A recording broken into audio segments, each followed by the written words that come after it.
And then our next section, we're going to jump into. This is the last section. It's called the politics of false narratives. So we're going to kind of look at the history of false narratives over the last century with the Republican Party and how they use false narratives around different themes, whether it's about anti-communism, whether it's like cultural wars, it's dog whistles, things like that. They create these false narratives to gain voters and to push this idea, particularly this idea that doesn't so much help them, but scares voters around any kind of opposition. Like it makes voters think that Democrats are these evil people, and that they have to vote for Republicans because the alternative is so bad. Which not to say, I mean, Democrats have a lot to deal with. I mean, there's a lot of issues they're dealing with, but they're not the people that Republicans make them out to be. So I want to read a couple quotes just to start us off. David A. Walsh, writes a really great article, How the Right Wing Convinces Itself That Liberals Are Evil. So he says, since its very beginnings, the 1950s, members of modern conservative movement have justified bad behavior by convincing themselves that the other side is worse. One of the binding agents holding the conservative coalition together over the course of the past half century have been its opposition to liberalism, socialism, and global communism, built on the suspicion, sometimes made explicit, that there's no real difference among them.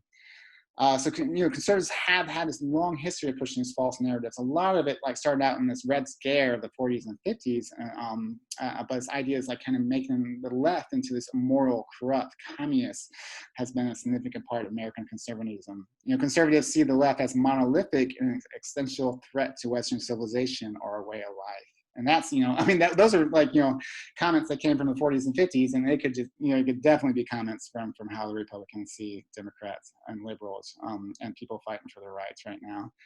So Seth Kotler, wrote this, did this awesome, real long Twitter feed that you should check out his Twitter site. But he wrote in one of them, he said, without the slippery slope argument, conservatisms lose much of its rhetorical punch. Want Medicare? You're circular economy. Support gay rights? You hate the nuclear family. Support the rights of transgender people? There's no biological truth anymore. So, and we can see this throughout the history of conservatism, particularly, you can see this from the history of this country. This country has been using false narratives, for a long time, but since the foundations that, this idea of bringing civilization and Christianity was actually a good thing to the indigenous people or enslaving people for their own good, so this is not a new thing. But we can see this becomes a part of the unspoken platform in the Republican Party early on. It's particularly around McCarthyism. McCarthyism is Joseph McCarthy in the 50s. What we consider the second Red Scare. There was a first Red Scare in the early 1900s. And then the second one, which Red Scare is just this exaggeration of calling anything that goes against the norm communism, and then blacklisting them and oppressing them in various ways. So he created, he was in charge of this government oversight committee or whatever in the Senate, and he just basically anyone that was for civil rights or for desegregation or any kind of liberal concept at all, he accused them as being a communist. And there was a lot of repercussions. A lot of these people were blacklisted, lost jobs, lost finances. Some lost their lives. I mean, it was a pretty pretty horrific time period, and he had to ultimately be censored. But at the time, every major conservative journalist and politician defended him, even after his death. And a lot of conservative senators actually voted not to censor him, to keep him talking, because it was super politically beneficial for the conservatives at this moment. So Ibram Kennedy talks in 1950, Wisconsin Senator Joseph McCarthy started leading a witch hunt for communists, meaning virtually anyone critical of the dominant ideas of the day, such as capitalism, America's pre-colonial policy abroad, northern assimilation, and southern segregation. And you see all these other,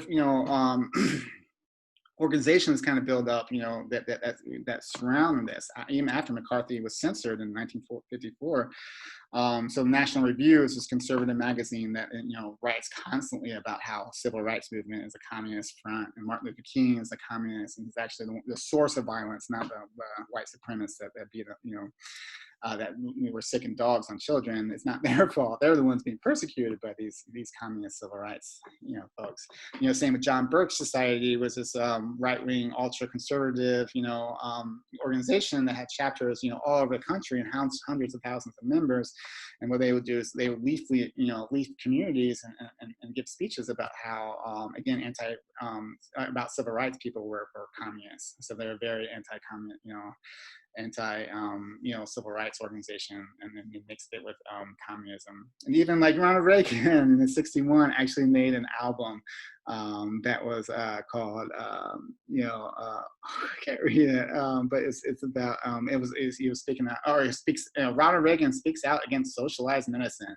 So there was a big move in the '60s to do universal health care, and so he did this huge campaign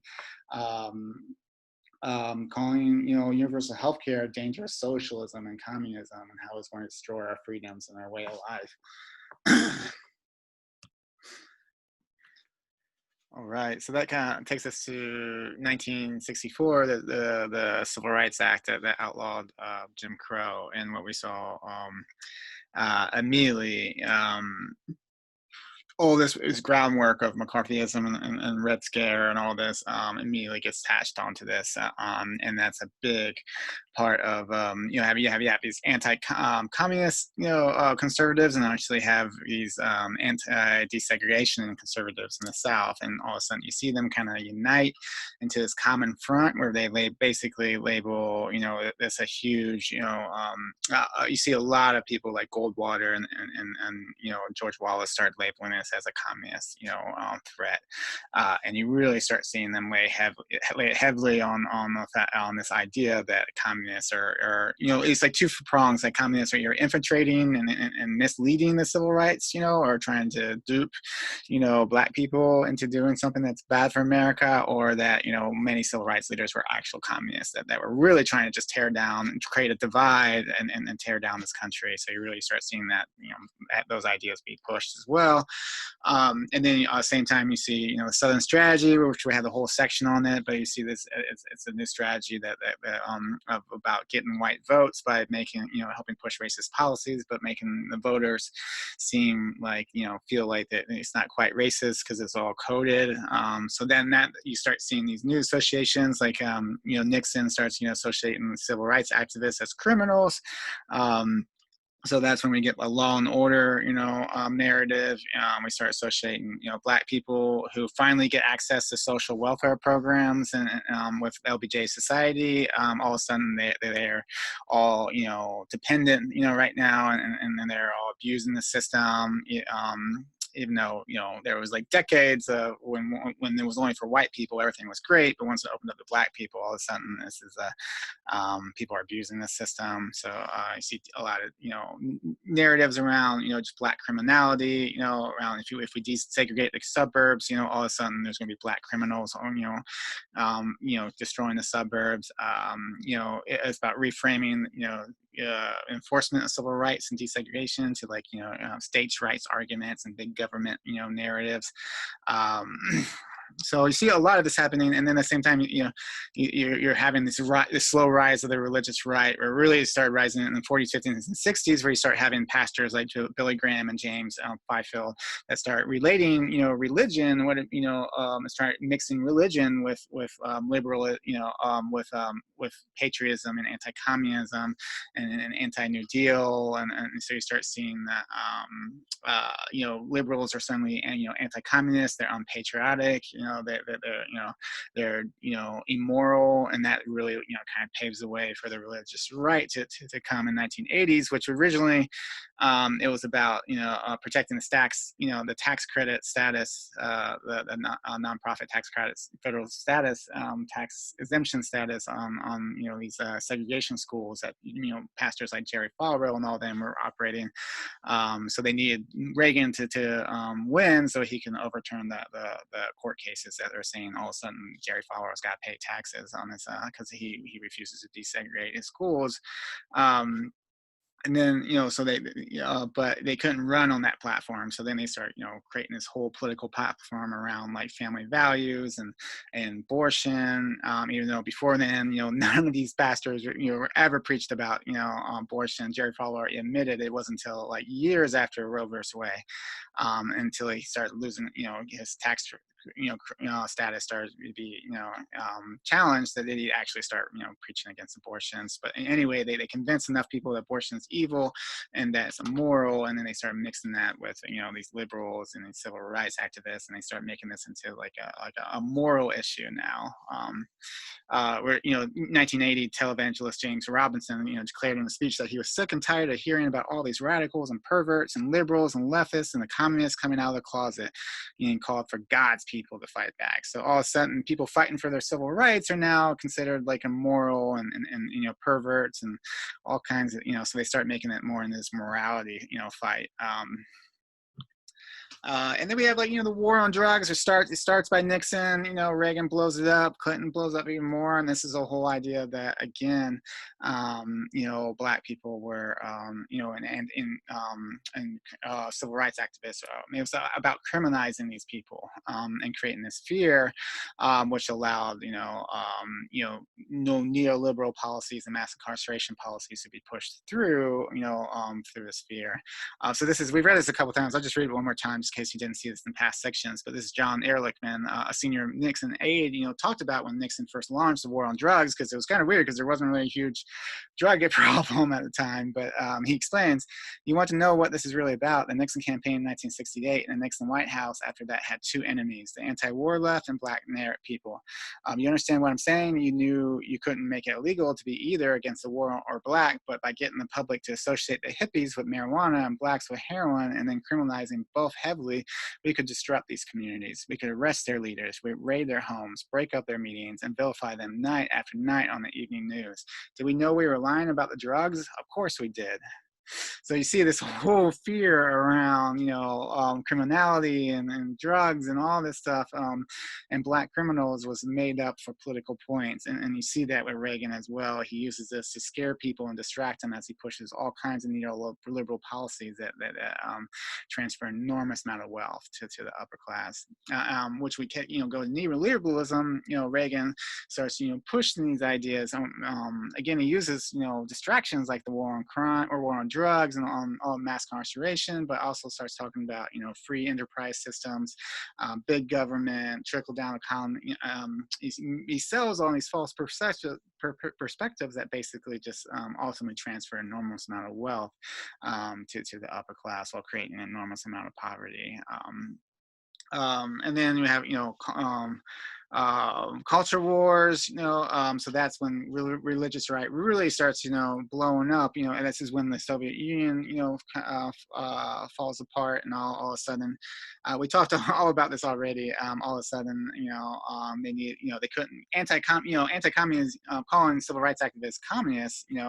There's still Red Scare stuff happening, and they're still, using it politically, but it's not as crazy anymore because there's literally this threat of a nuclear war is gone. So then they start, so they need this new, demonization tactic, this new dog whistle. So again, culture war. Pat Buchanan starts uniting with the new religious right, and they just make, every, black rights, women's rights, reproductive rights, Muslims' rights, the LGBTQ rights, all these people fighting for equal rights are all of a sudden, it's a culture war. It's not about them fighting for rights. It's about a fight for our soul of our nation. It's about family values, as if, black people and black fighting for civil rights, don't understand what families is. So they, they whitewash all this, the real efforts, and then it's all about culture at this point.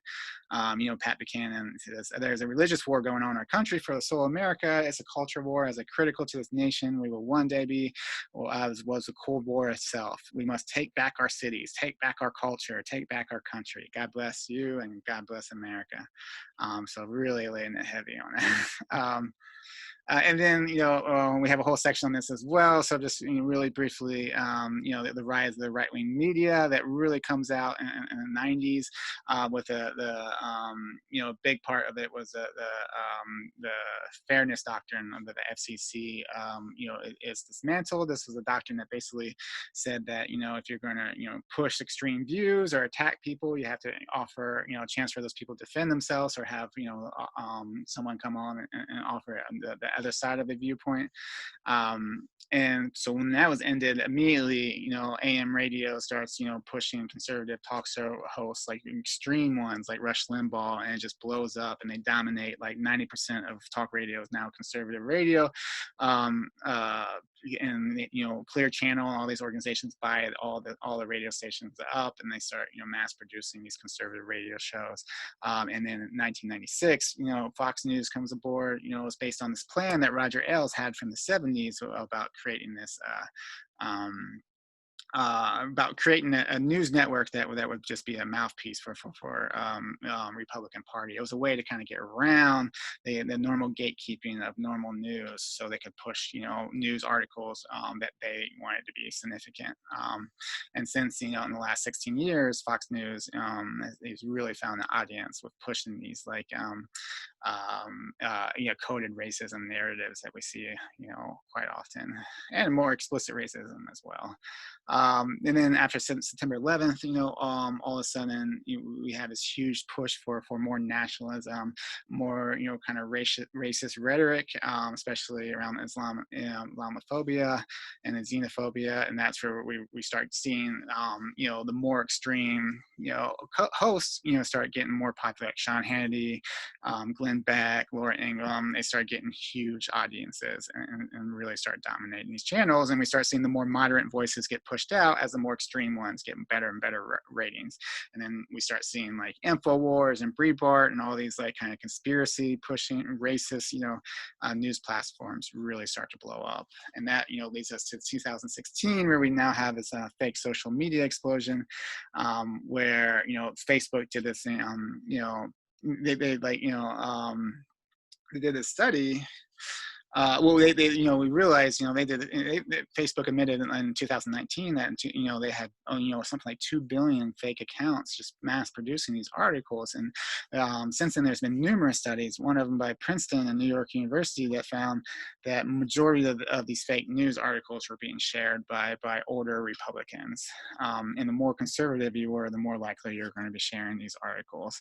So we start seeing, all of this rise of the right-wing media that's just pumping all these false narratives, directly from the political right to their viewership, and we just see drastic restalls.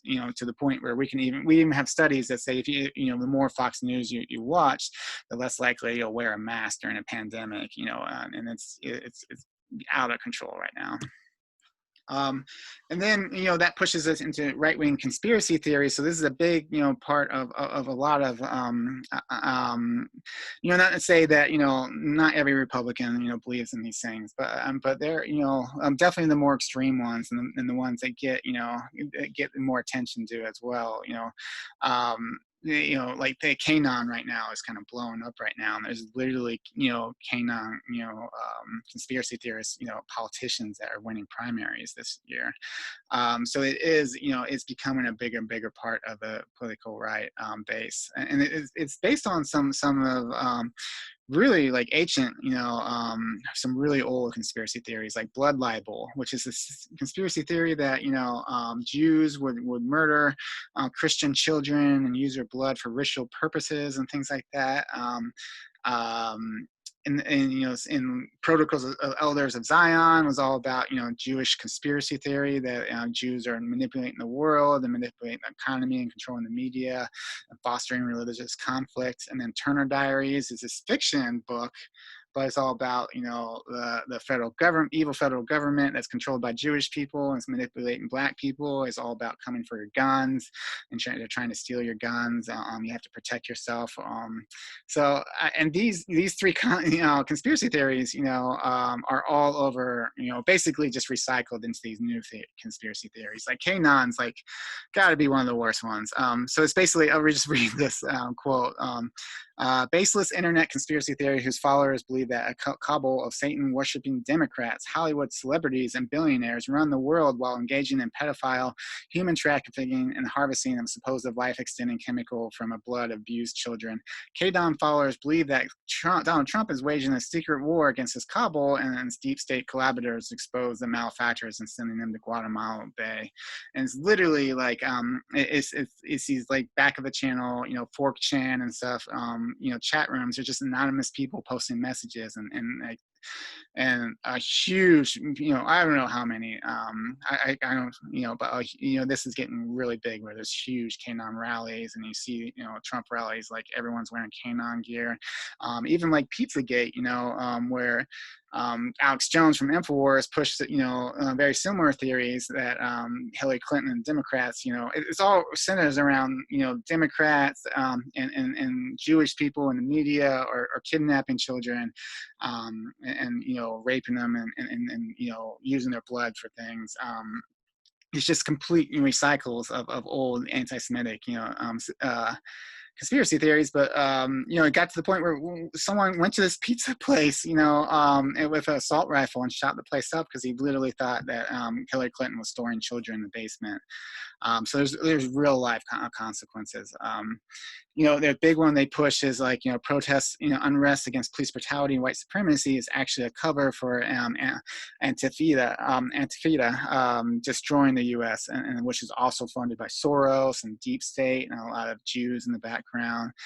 Jews like Soros are paying people to foment chaos, protesters and migrant caravans, so everyone's like being paid by these Jewish, rich people just to destroy our country and our democracy.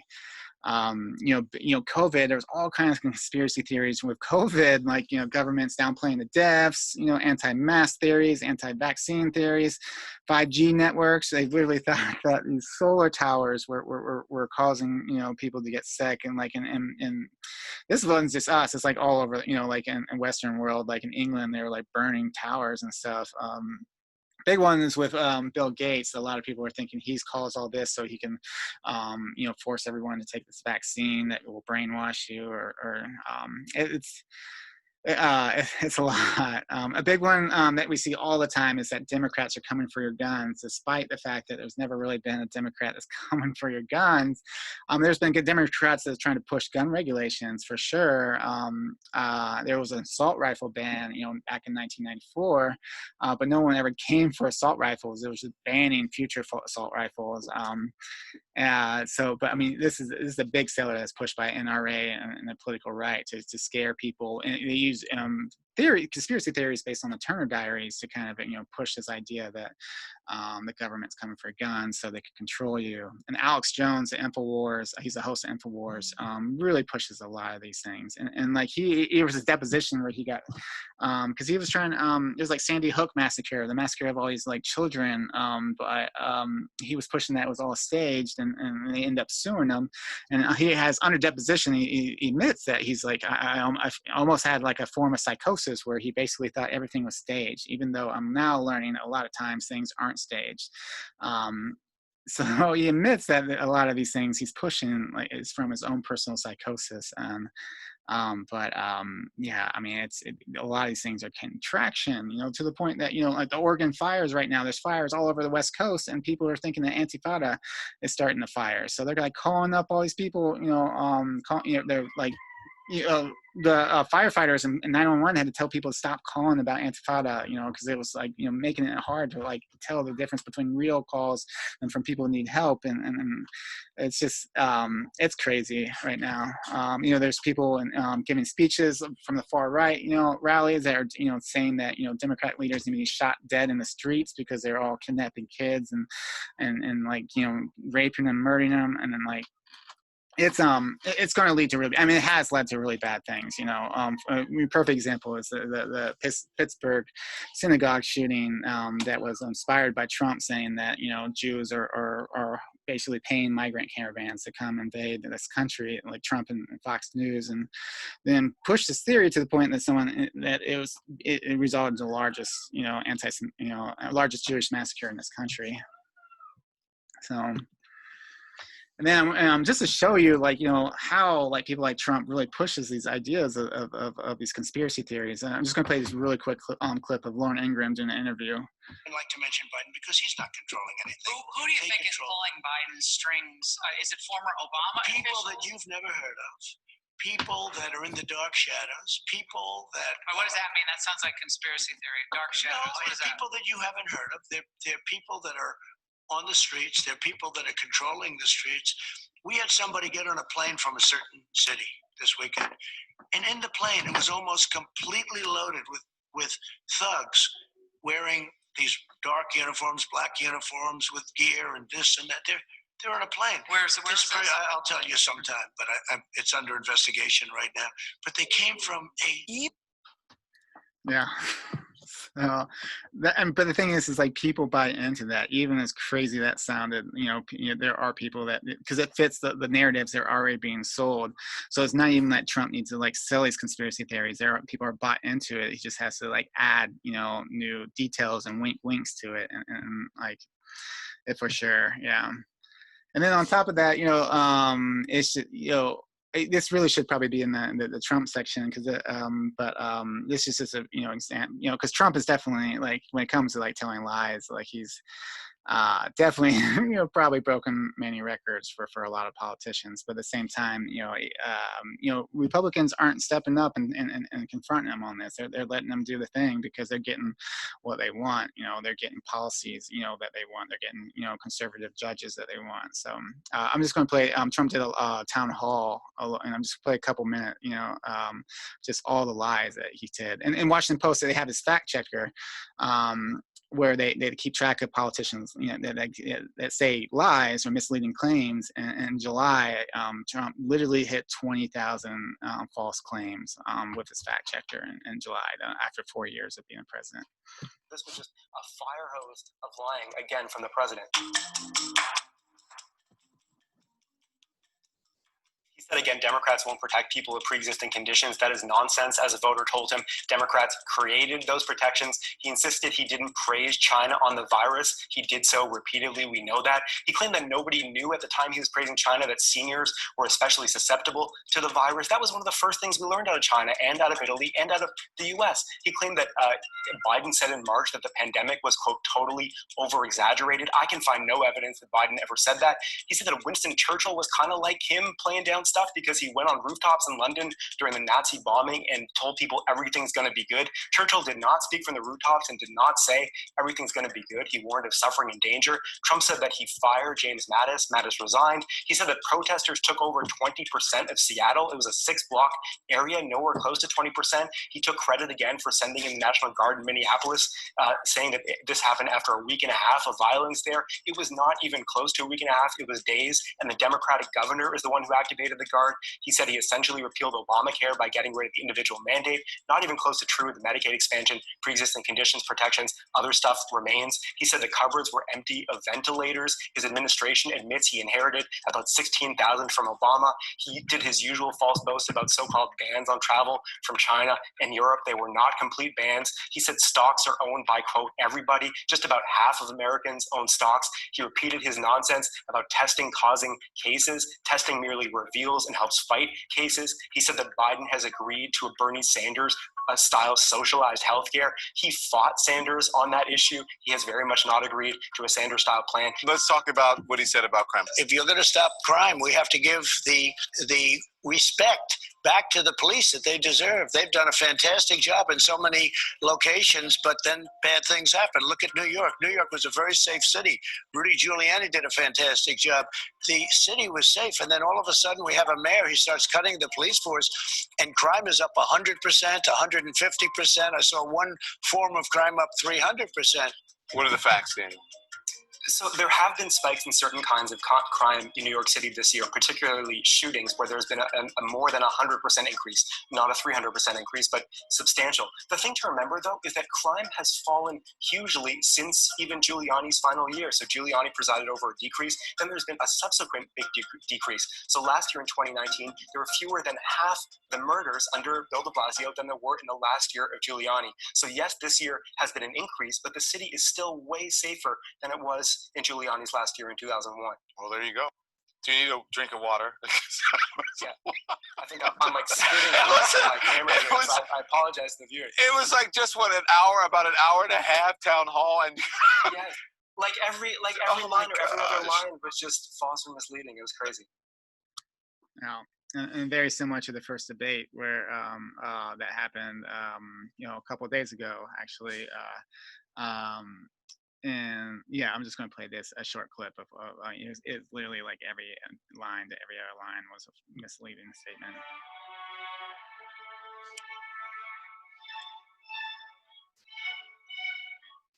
By the way, I brought back Big Ten football.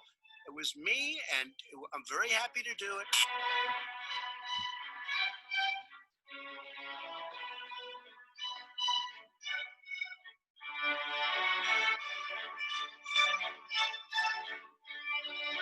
Portland, the sheriff just came out today, and he said, I support President Trump.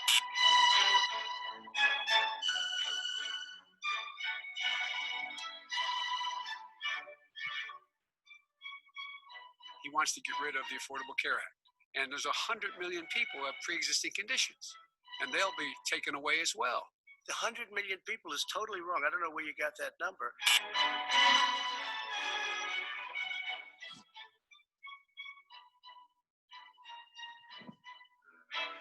The bigger problem that you have is that you're going to extinguish 180 million people with their private health care that they're very That's happy simply with. not.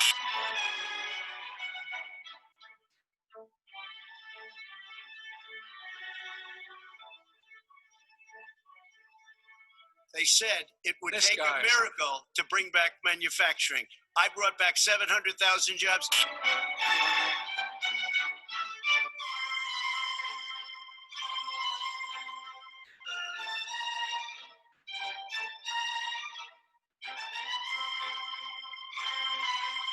The 200,000 people that have died on his watch. And if you were here, Look, it here's wouldn't be the deal. 200, it would be 2 million people because you were very late on the draw. You Late didn't on want the me to draw. ban China, which was heavily infected. You didn't want me to ban All right, gentlemen. Europe.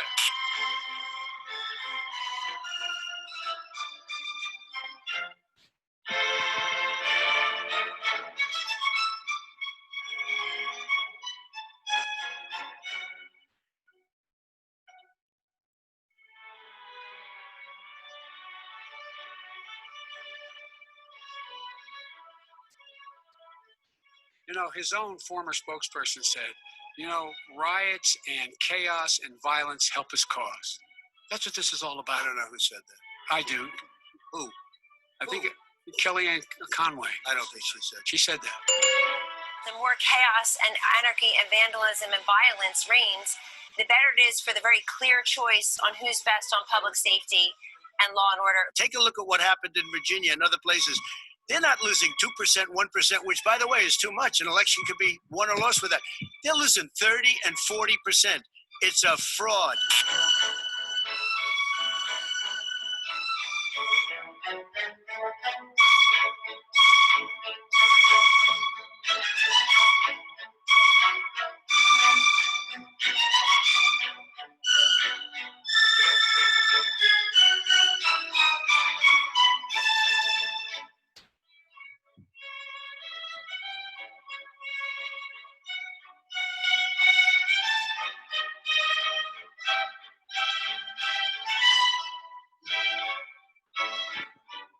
I'm cutting drug prices. I'm going with favored nations, which no president has the courage to do because you're going against big pharma. Drug prices will be coming down 80 or 90%.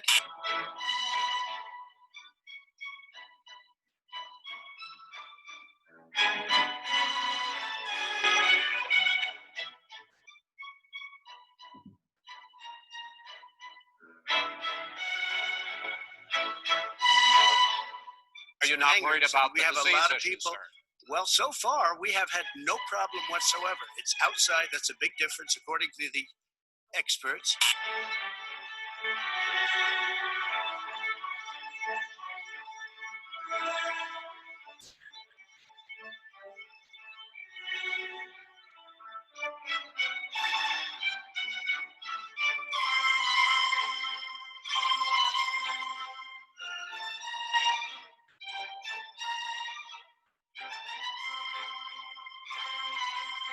I want crystal clean water and air. I want beautiful, clean air. We have now the lowest carbon. If you look at our numbers right now, we are doing phenomenally.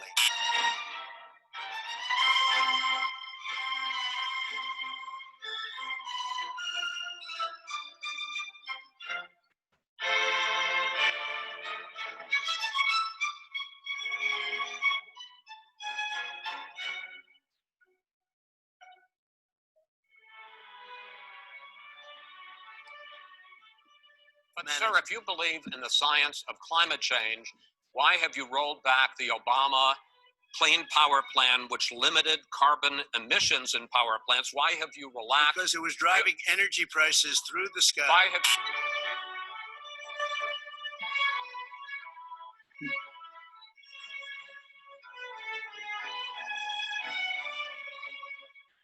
And I'm okay with electric cars too. I think I'm all for electric cars. I've given big incentives for electric cars.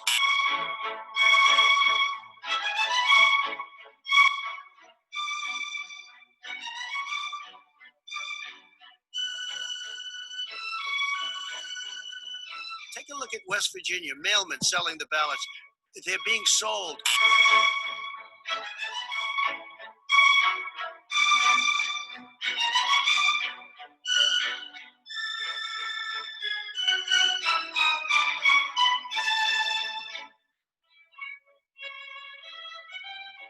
As you know, today there was a big problem. In Philadelphia, they went in to watch. They're called poll watchers, a very safe, very nice thing. They were thrown out. They weren't allowed to watch. You know why? Because bad things happen in Philadelphia, bad things.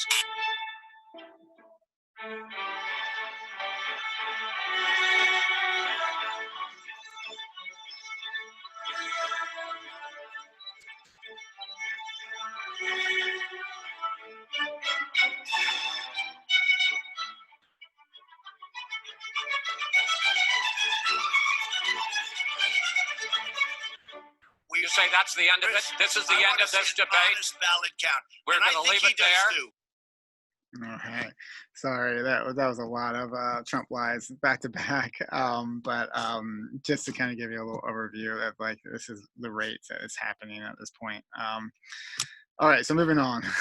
So there's a lot of other false narratives that are pushed, a lot of anti-Black narratives as well, and we've gone over all this stuff in different classes, so I'm just going to do a real quick overview, but this idea that that Black people are inherently criminal, and then there's this Black criminality that causes, and that's the reason why there's more, or that's the reasons why, Black people are more, they're more brutalized by police because they're more criminal is his narrative that's being pushed, when in reality they're brutalized by police because now one, police over police Black communities, and two, because Black people don't commit more crimes than white people, but they're over policed more, and then that there is this internalized bias towards Black people of danger and fear that causes police to overreact to Black people.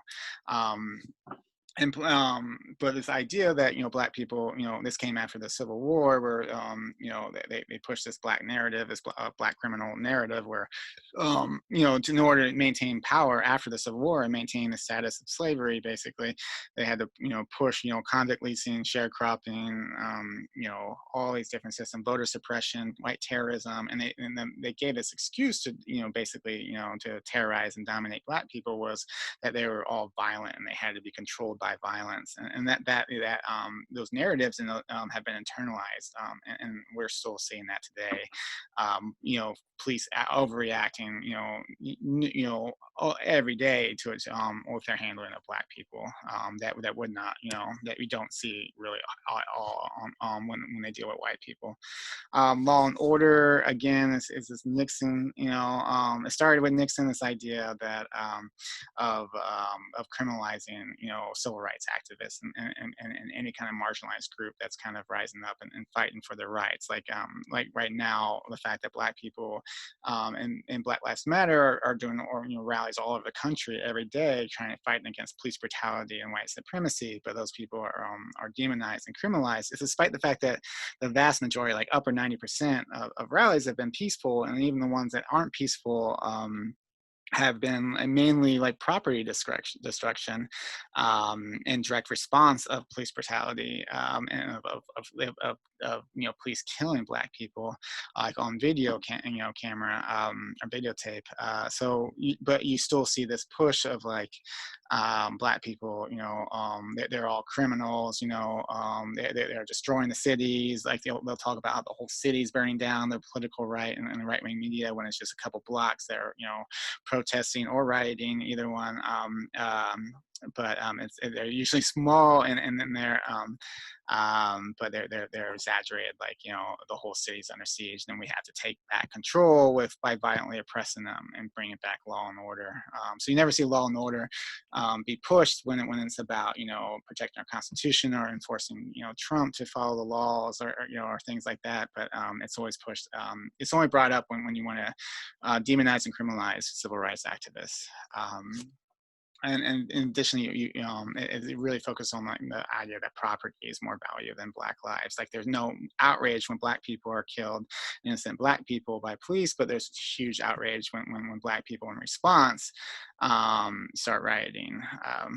And so like there's no form of protests against racism that is acceptable to racists, and we see that that any form of protest, even like literally, you see that, especially with the riots, they're like, well, you need to do it peacefully. But you look at Colin Kaepernick, who literally just took a knee during the anthem, and the political right went nuts on that and just used him as this like claim that he just he's doing it just to disrespects troops, which is a complete lie. He's doing it to bring attention to police brutality. But I mean, they ran with that, and if you talk to people on the right, like I mean, a lot of people believe that he's just super disrespectful for the troops. Victim blaming racism. You push this idea that systemic racism was fixed in the 1960s, and Obama was proof. John McCain's concession speech, he talks about how like it's so great, well, I'll just read what he says. He says, "We have come a long way from old justices that once stained our nation's reputation and denied some Americans the full blessing of American citizenship. American people today is a world away from the cruel and prideful bigotry of a time. There's no better evidence of this in the election of African American to the presidency of the United States. Let there be no reason now for any American to fail to cherish their citizenship in this great nation on earth." So he kind of solves it, I mean, so it's, it's full of integrity, for someone that just lost the election, but he also sells this idea that, all right, at this point, there's no one can call racism anymore because, we have a Black president. And you see that today, they really push this idea that systemic racism, it was, this narrative that was fixed. Martin Luther King had a dream. There was a civil rights movement. They passed civil rights legislation, and then everything's fine. And now people, if Black people or Black Indigenous people of color are struggling today, it's their own personal responsibility. They're just lazy, or they have broken, family structures. They push this Black, missing Black father, or absent Black father myth, which is totally not true. The CDC actually proved that Black fathers, are actually more involved with their children than white fathers under their study, but they found they're more likely to be out of wedlock. So they used that myth to kind of push this idea that Black fathers are absent, and that's why they're, Black people are struggling. Not the fact that we live in, hundreds of years of past and current systemic racism that they live in. Or there's the idea of cultural poverty. Is like, people grow up in poverty and they just grow up, with bad morals and lacking, and they're lazy, and that's what just, they get stuck in poverty. And then there's we're going to have a whole, a class on racism around welfare, because it's a huge movement. It's been a huge rallying point for the political right. So like I've said numerous times, welfare starts and different kinds of social welfare programs start in early 1900s, really blow up with a New Deal. But most of these programs were only for white people. And then LBJ's Great Society suddenly opens up the barriers and allows black people in. And suddenly, like, everyone loved welfare when it was for white people, because white people are deserving poor, but black people are an undeserving poor according to white people. So when black people are, when poor white people are on this program, it's a great program that's helping people in need. When poor black people are on this, their dependents taking advantage of the system, so you see that pushed, particularly what Nixon did, and a lot of other presidents, but and Clinton as well. But Reagan really blows this up and sells this idea that there's this welfare queen. He it was based on a true person that got busted for a couple $1,000s of welfare fraud, but the way he tells it is she did hundreds of $1,000s of welfare fraud, and she bought multiple Cadillacs and all this stuff, and he really blew up this idea that black women were abusing the system where all our white people's hard-earned money was. And so then he pushed this idea, so then everyone accepted his huge tax cuts that essentially gave transferred over $1 trillion of wealth to the upper class, and pushed all kinds of neoliberal policies. But at the same time, people thought that he was preventing the black people from abusing these systems, so they went along with it. So it's just these are multiple examples of anti-black narratives that are still being pushed for sure today. So I read Ibn Kendi writes, something was making poor people poor, and it was welfare. Welfare transforms the individual from a dignified, industrious, self-reliant spiritual being into a dependent animal creature without his knowing it. And that was U.S. Senator Barry Goldwater wrote in The Conscience of a Conservative in 1960. Goldwater and his ideological descendants said little to nothing about rich white people who depended on the white welfare of inheritance, tax cuts, government contracts, hookups, and bailouts. They said little to nothing about the white middle class depending on the welfare of the New Deal and the GI Bill and subsidized suburbs and exclusive white network. Welfare, middle and upper class people remain out of discourse on handouts, as welfare for the black poor became the true oppressor in the conservative version of the oppression and inferiority thesis. The evidence of this failure is all around us, wrote the Heritage Foundation President Kay Coles James in 2018. And that's the thing. It's almost like, because black people are kept in such concentrated poverty, you can almost and they also use that and they're like, oh look, black people are in poverty, they're getting welfare, that means nothing's working, when in fact it's because of numerous systemic racism on multiple levels, from housing to education to employment, that's creating this concentration of poverty. But instead that they sell these other myths that allow them to continue to get elected and push a lot of neoliberal policies, such as cutting social welfare programs and transferring that wealth to the upper class. All right, the next slide, I'm going to play a short clip from a video. Francisca Fiorentini. She's part of the News Broke team. She has. You can watch the longer video on this, but she did a really great clip on anti-black racial dog whistles. Particularly starting from Nixon all the way to Trump. And again, I mean, she brings a lot of comedy to this. I'm not playing this for the comedy. I'm playing this for the content. The content. She does a really great job, kind of showing all the anti-black, racial dog whistles that we've been talking about. She kind of, shows them all and how they all line up together. So I'm going to play this clip. But again, if you want to watch the whole video, check out the whole video is on YouTube. I think it's like 15 minutes long. What Trump has left is what's been at the center of his presidency this entire time: white identity politics, stoking white Americans' fear of black and brown people. And with Black Lives Matter organizers demanding racial justice and police accountability and then being brutalized by the police, Trump is now banking his entire re-election on it. Here's just a sampling of proof from this summer's buffet of bigotry. People are vandals, but they're agitators, but they're terrorists. There will be no more low-income housing forced into the suburbs. It's been hell for suburbia. Michael Cohen in a damning new tell-all claiming President Trump once said Hispanic voters, like black voters in his words, are too stupid to vote for him. Why are African Americans still dying at the hands of law enforcement in this country? And so are white people. So are white people. What a terrible question to ask.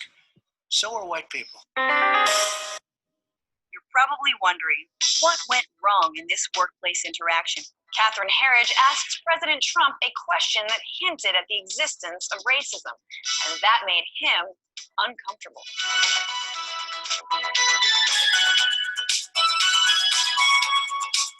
I wish that video wasn't relevant. Most chillingly, Trump has been sending federal officers to cities like Kenosha, Portland, and Chicago, where protesters have been disappeared into unmarked vehicles, relentlessly tear-gassed, and targeted by extremists.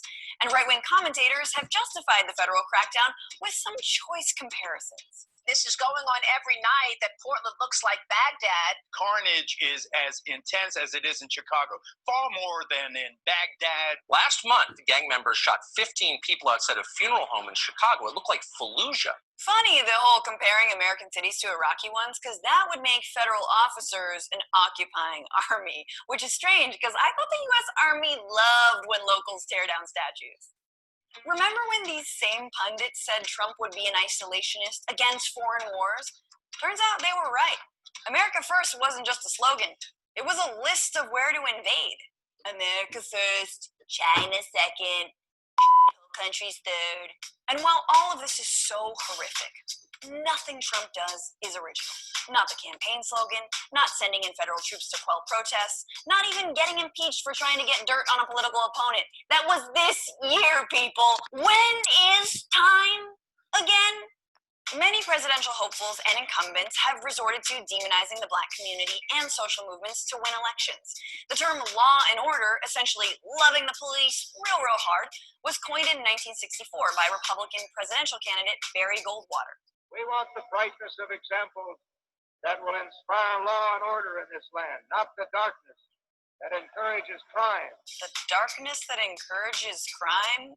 Wow, it's like he's inventing racist dog whistles before our very eyes. He's like the Chuck Berry of hating people who look like Chuck Berry. And for the zombie campaign that came out of the pet cemetery, Law and Order is now just a series of sporadic all-caps tweets, you know, because of the worms in the brain. Richard Nixon ran and won the presidency on a law and order platform in the midst of massive social movements in 1968. You know, the year that used to hold title for most volatile that I will now refer to as NERF 2020. Nixon took advantage of fears around Black power and left-wing activists and their perceived lawlessness. Just look at this campaign ad. It is time for an honest look at the problem of order in the United States. Dissent is a necessary ingredient of change. But in a system of government that provides for peaceful change, there is no cause that justifies resort to violence. So I pledge to you, we shall have order in the United States. Sweet mother of God, what did those sick hippies do with the rest of that mannequin's body? I told you that's what smoking grass does. Also, wait, go back. Is that Matt Leaf? How is that possible? What are you talking about? It looks nothing like me. Dad? And what do you know? Some 50 years later, the zombie campaign is running ads like this. This is a taste of Biden's America. I mean, the rioting, the crime, freedom is at stake now. And this is going to be the most important election of our lifetime. Is it Biden's America? Because that slow motion footage is actually stock footage from Spain. And also, Trump is president. So that would make this Trump's America. Trump's deliberately ratcheting up violence by sending in federal troops and encouraging vigilantism, and then claiming he's the only one who can stop it. At this point, it's not really a presidency, it's a mafia protection racket. It'd be a shame if something like Portland happened to your town. I can help with that.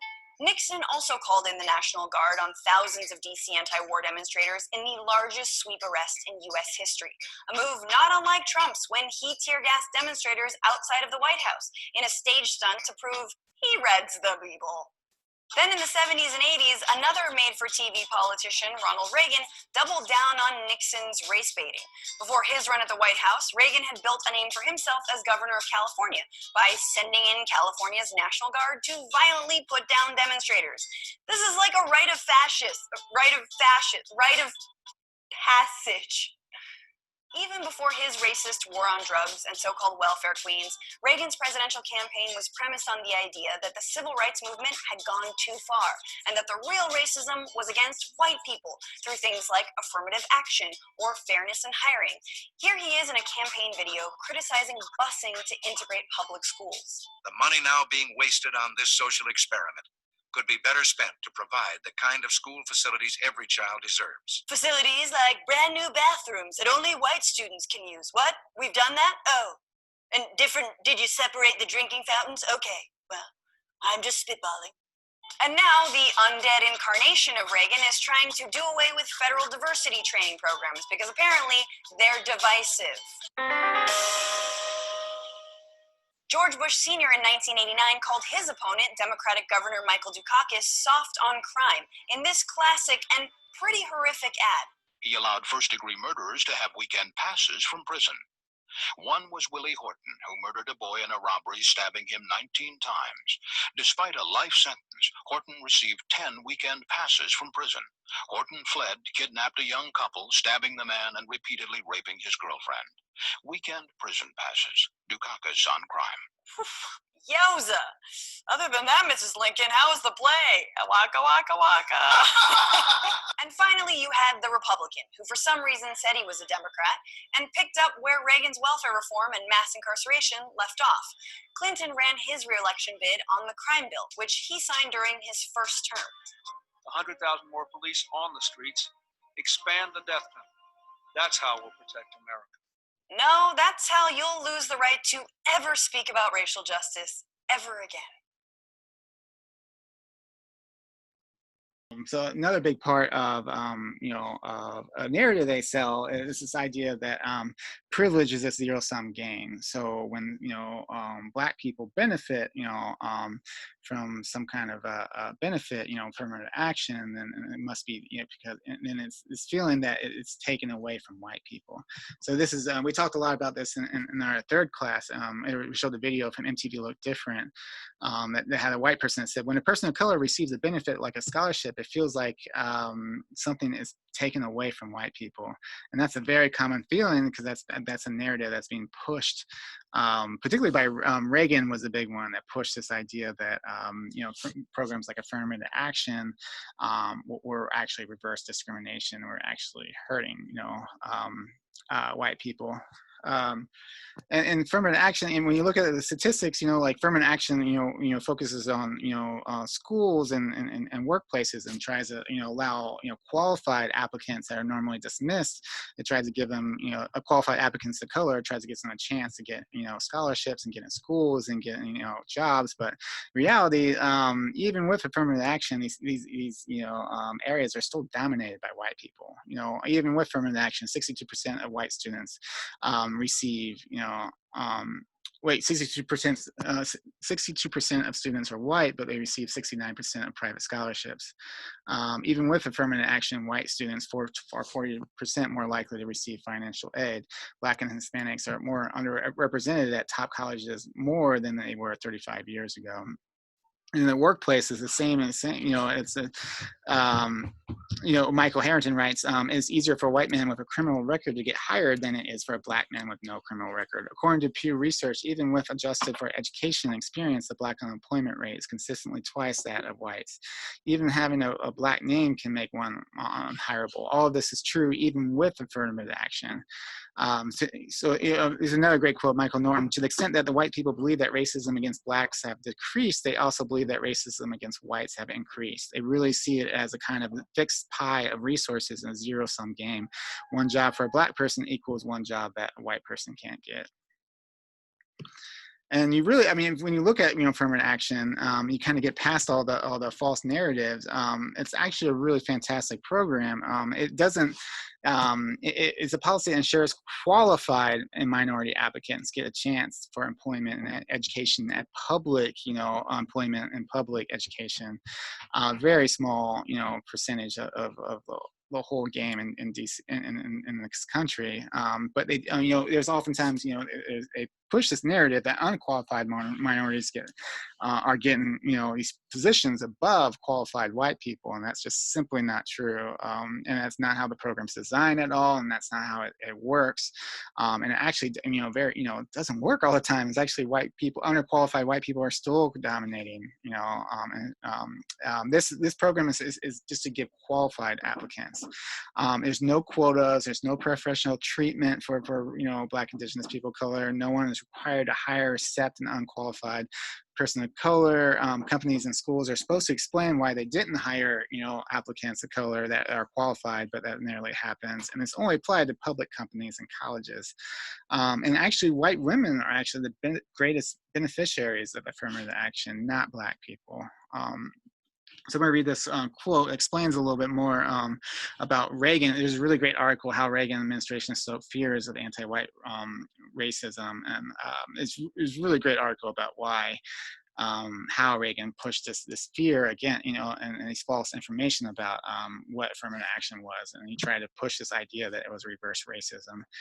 So he writes, more than any other modern U.S. president, it was Ronald Reagan who cultivated the concept of so-called reverse discrimination, which emerged in the 1970s as a backlash against affirmative action in public schoolings as court-ordered busing grew throughout the country. During these years, a growing number of white Americans came to believe civil rights programs and policies have outstretched their original intent and have turned whites into the victims of racial discrimination. Affirmative action policies, particularly in education, became the primary target of this complaint. And by the end of the 70s, the Supreme Court began to hear regular challenges to these programs.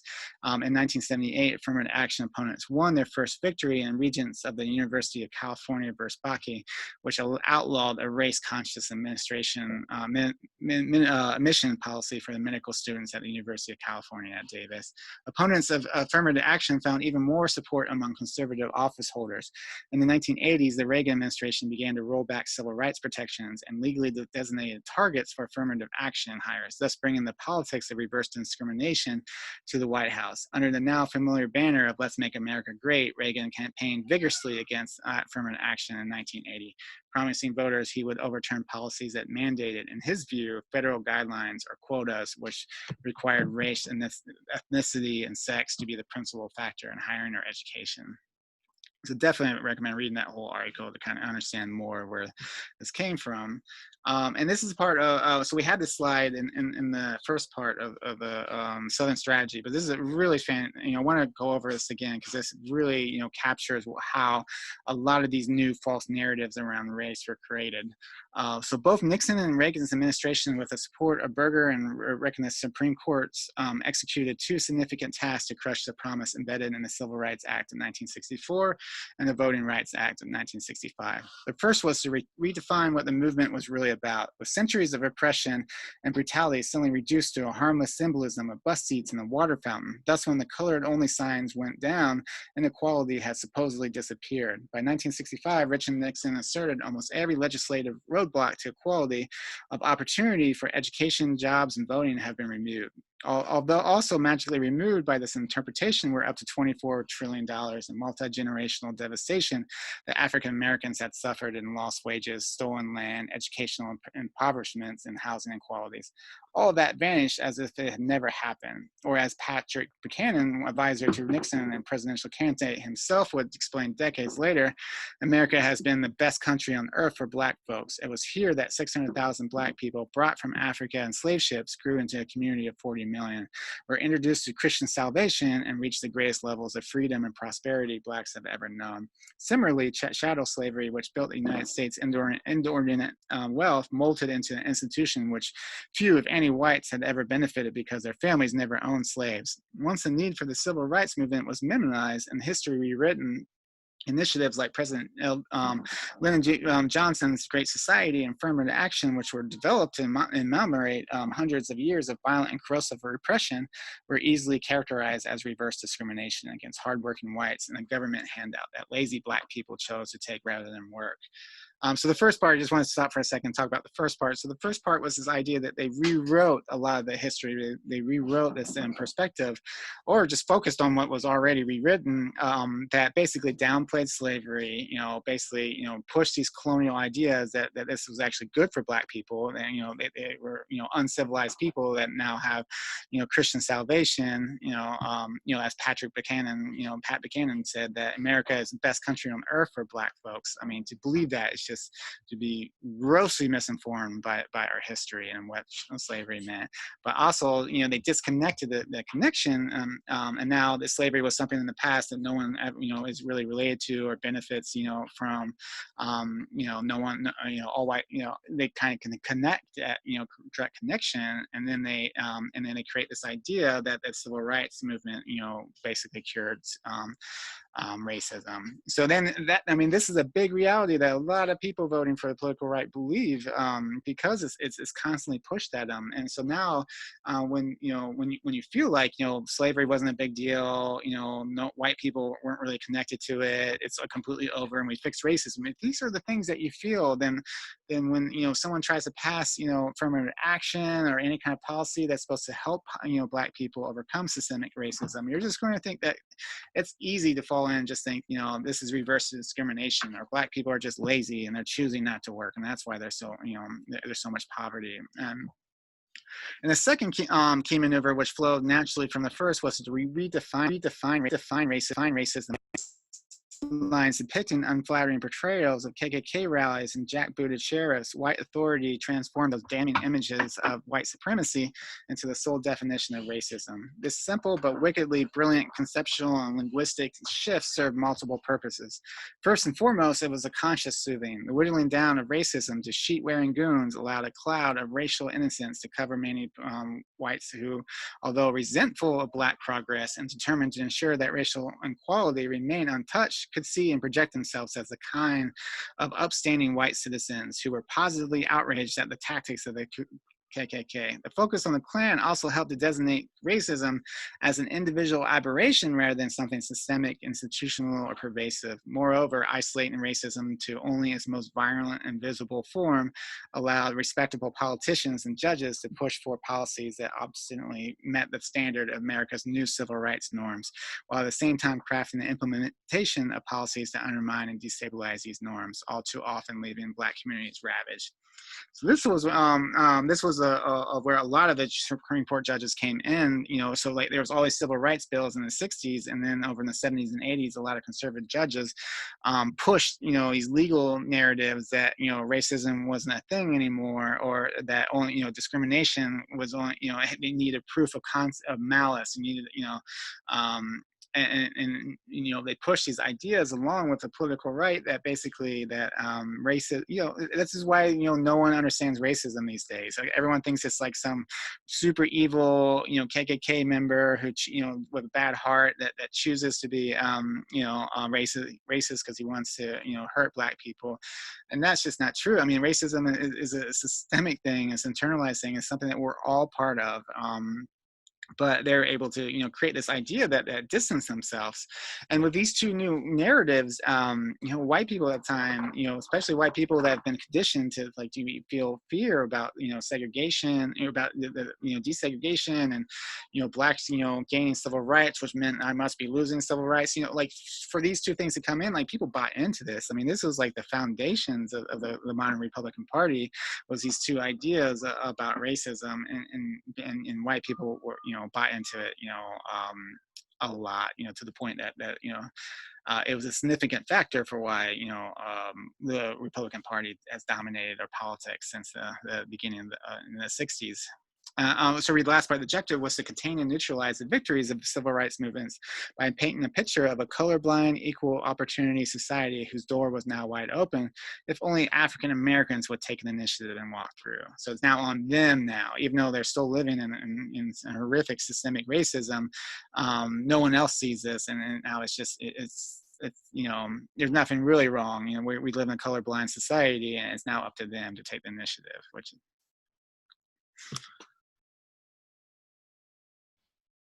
All right, so that last quote was a great segue into some other false narratives that the political right pushes, which are kind of categorized as white supremacy narratives. White supremacy not being white supremacists, but being a society that legally benefits, socially, culturally, politically, economically benefits white people at the expense and oftentimes exploitation of Black people and Black Indigenous people of color. So this is the white supremacy I'm talking about, and this is really pushed. A lot of this our policies and structures and systems that some of them have been around for since the birth of this country. Some of them are new. Some of them started in the last century, like redlining and things like that. But all these policies and these end results of these policies, which is most of the wealth and the power are in white people's hands. Really, it's protected by a lot of these narratives. And some of these narratives, as we just talked about, was the ability to Nixon and Reagan was their big push to kind of redefine this definition of racism. Racism as being, if you're racist, then you're a KKK person, you have a bad heart, you identify as a racist, you're proud of it, you want to hurt Black people specifically, and that's that is a racist, that's one version, but that's just one small version. And the reality is racism is something that, we're all part of. We're all living in it, and it's systems of oppression. It's internalizations. It's all different kinds of things. I really like this definition: racism equals prejudice plus power. Or institutional power is another way to look at it. So it's basically, it's not just, hate. If it was just hate, it'd be easy. We could just have tons of, kumbaya moments across the country, and then boom, racism instead.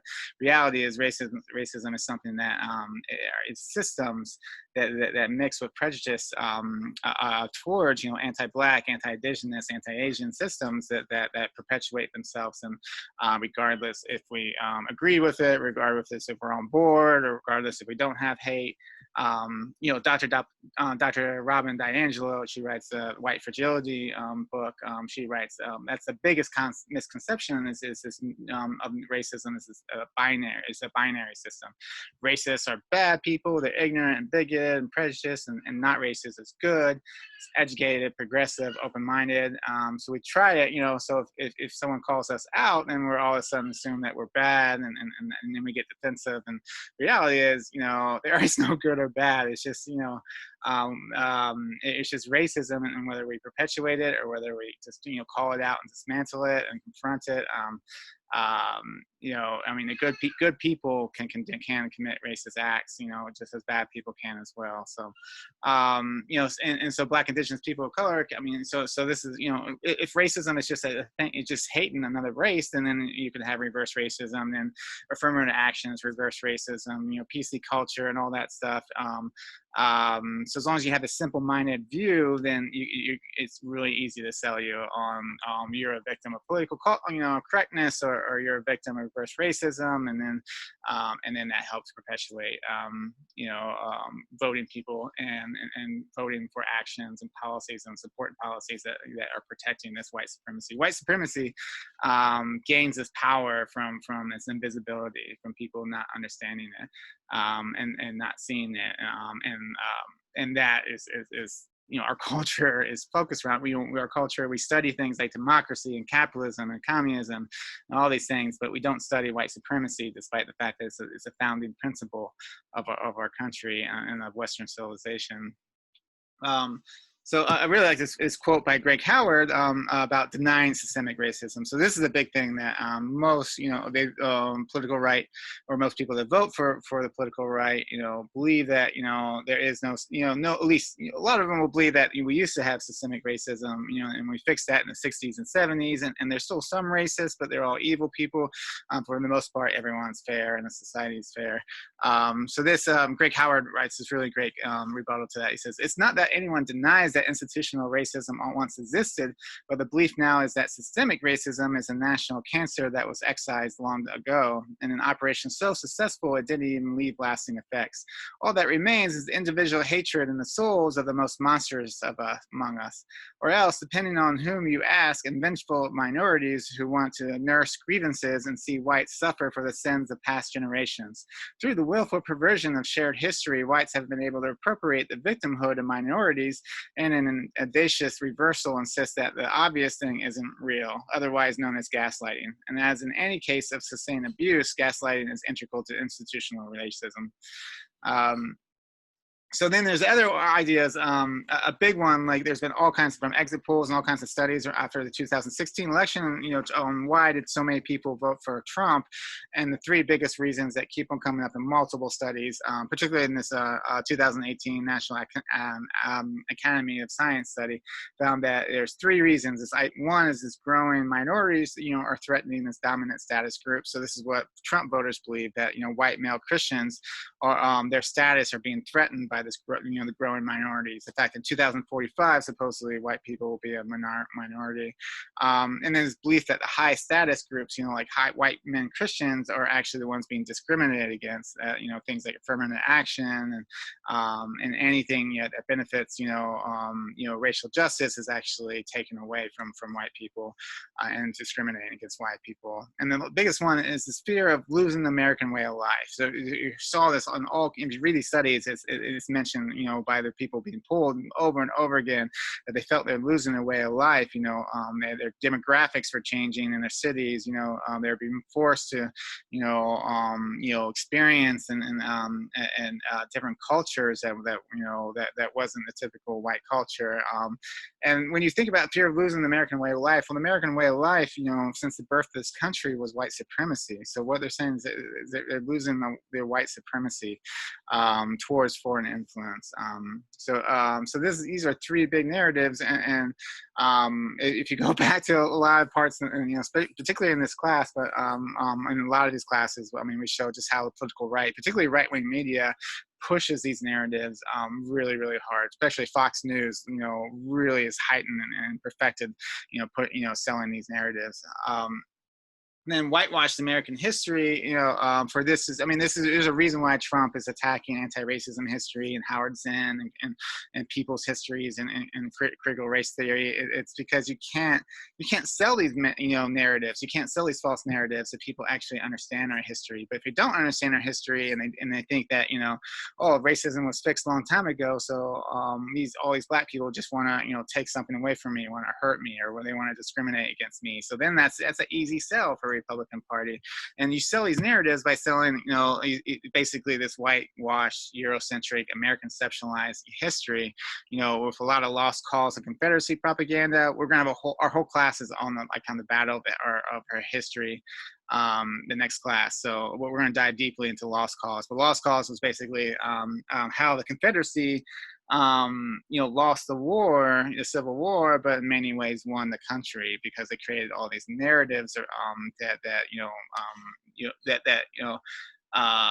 glorified, white slave owners or white enslavers, while downplaying the harms of slavery and the direct connections of slavery to our society, and then anything, critical, as we see with Trump and not just Trump. This is a continuation of lots of efforts of the political right, of attacking any kind of ethnic studies, multiculturalism, 1619 projects. So anything that looks at America in the least bit critical way is un-American, or at least the narrative that's being sold. And so we're going to dive really deeply into that next class.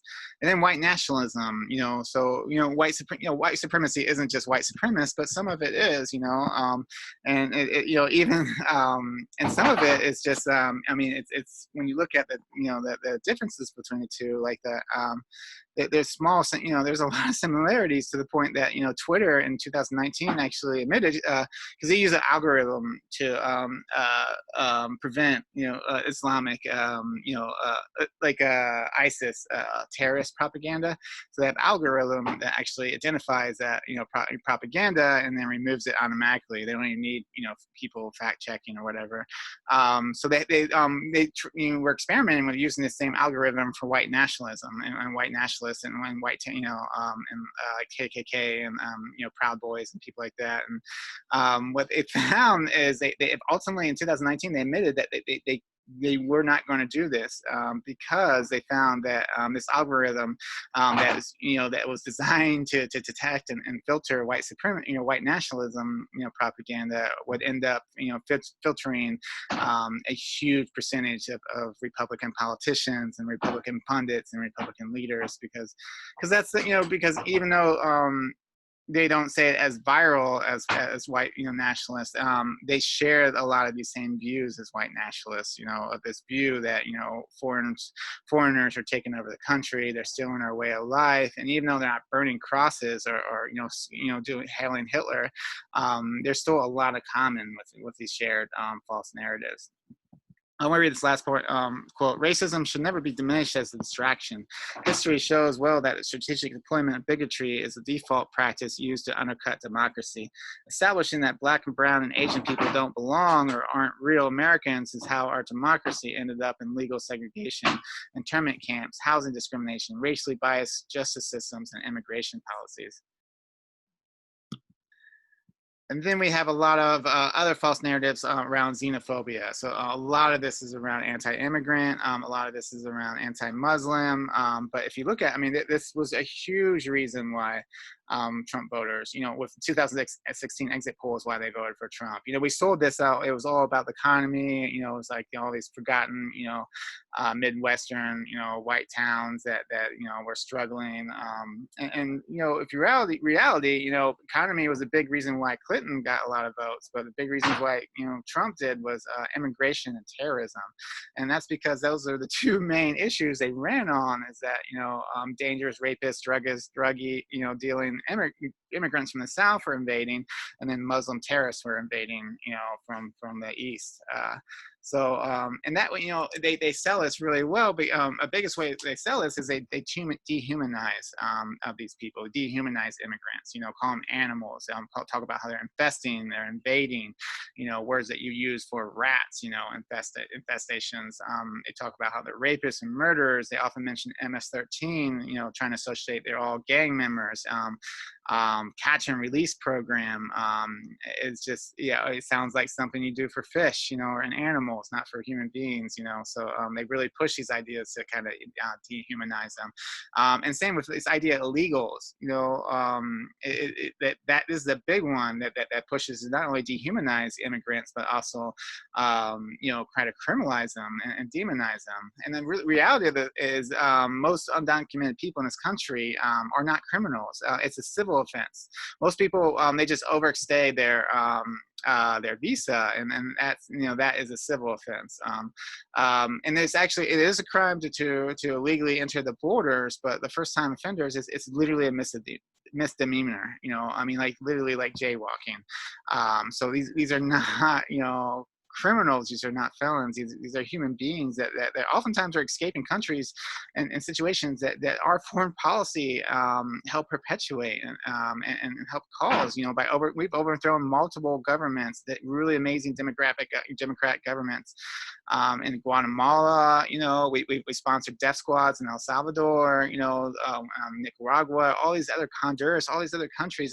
We've destroyed through our foreign policies, and now people are escaping, and now we're and they're coming to this country, and we need them to actually majority of our farm hands and workers, and a huge percentage of construction workers are undocumented immigrants. We need these people, but at the same time political right scapegoats these people, and oftentimes moderate Democrats as well, but definitely this is a political right narrative.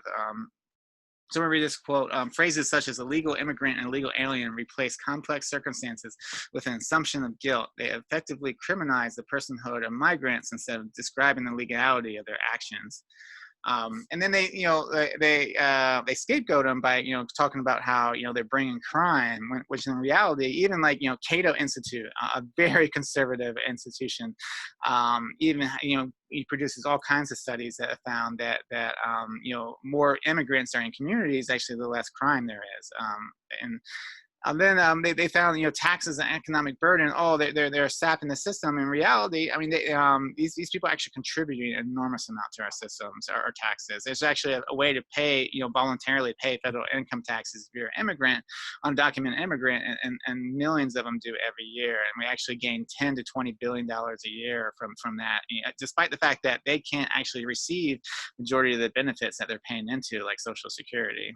And then terrorism, we talk about how we have to have Muslim bans because all Islam is this radical religion that it just naturally creates terrorists. Reality, a lot of these terrorists grew out, again, our foreign policies out of us bombing different countries and destroying countries, and then have Taliban was actually formed in refugee camps in Afghanistan and different places that we bombed, and we were complicit in bombing. Not only bombed, but when in Afghanistan at the time, we actually were supplying weapons and bombs to other tribes, but we were fueling this war that helped start a lot of this. So it's not Islam isn't radical. It's what it's survivors of our foreign policies that become radicalized, so that but at the same time, this is not our biggest threat. I mean, I'll admit, we need to be active against Islamic terrorists. This is something we are, and we should rightly so be monitoring.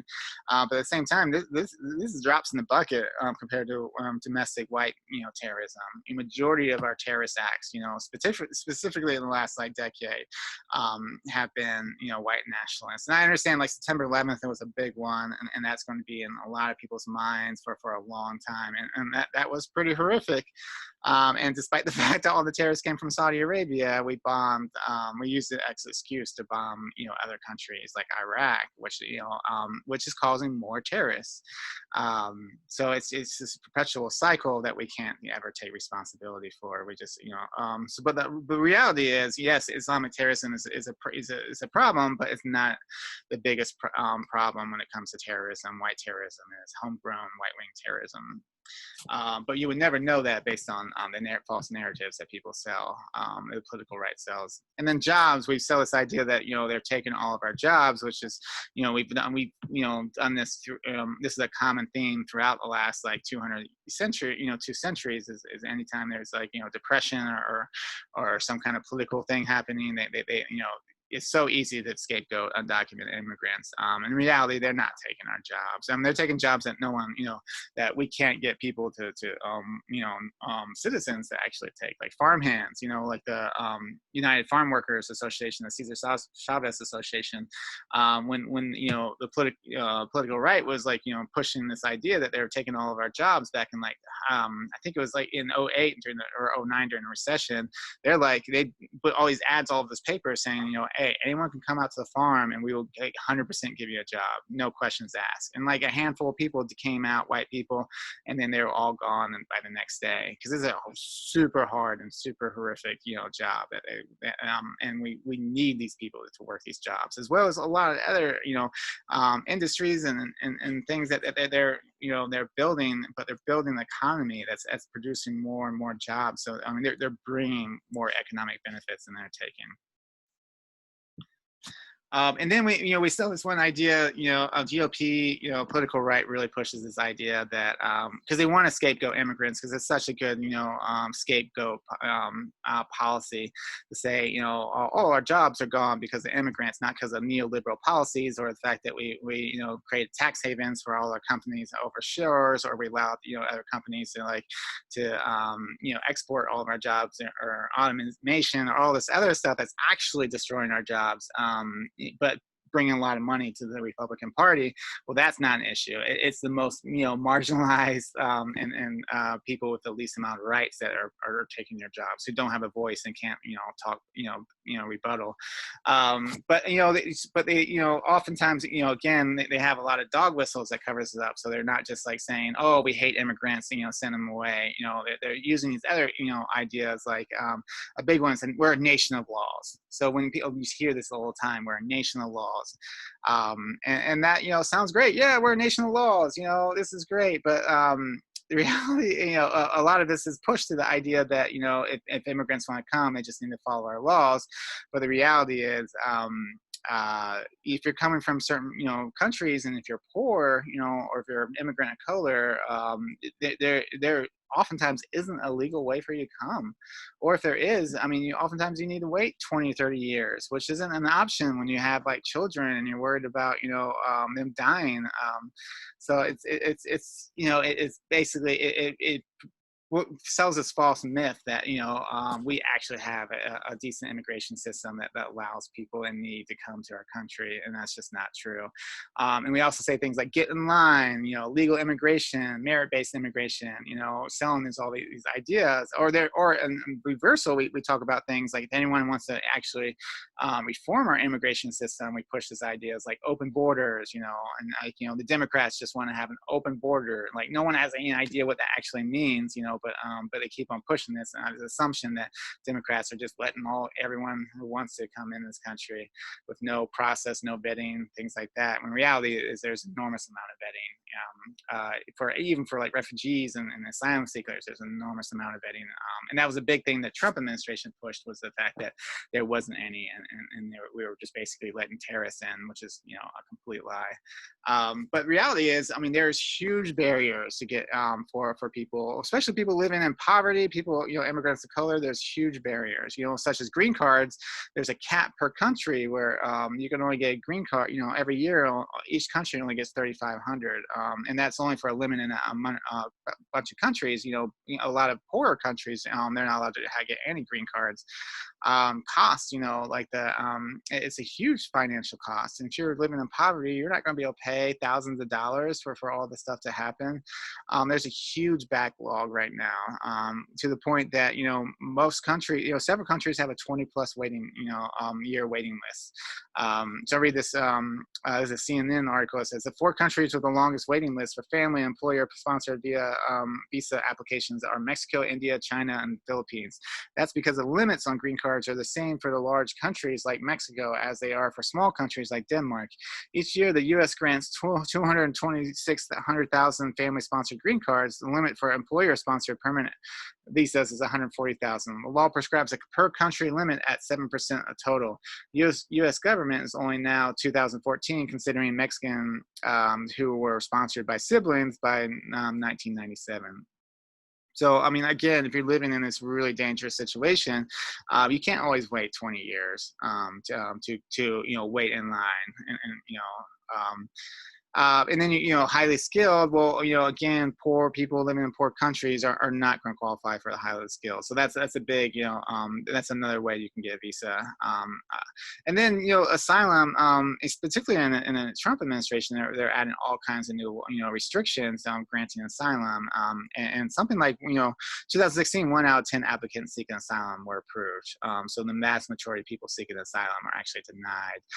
And I think the newest one was they're trying to say if you're seeking asylum from domestic abuse, that we were going to deny that as well. I think that was a court that was going back and forth in the court. I don't know where that landed, but so we're gonna have a whole anti-immigration class that's going to really dive into all the specifics of our immigration systems as well.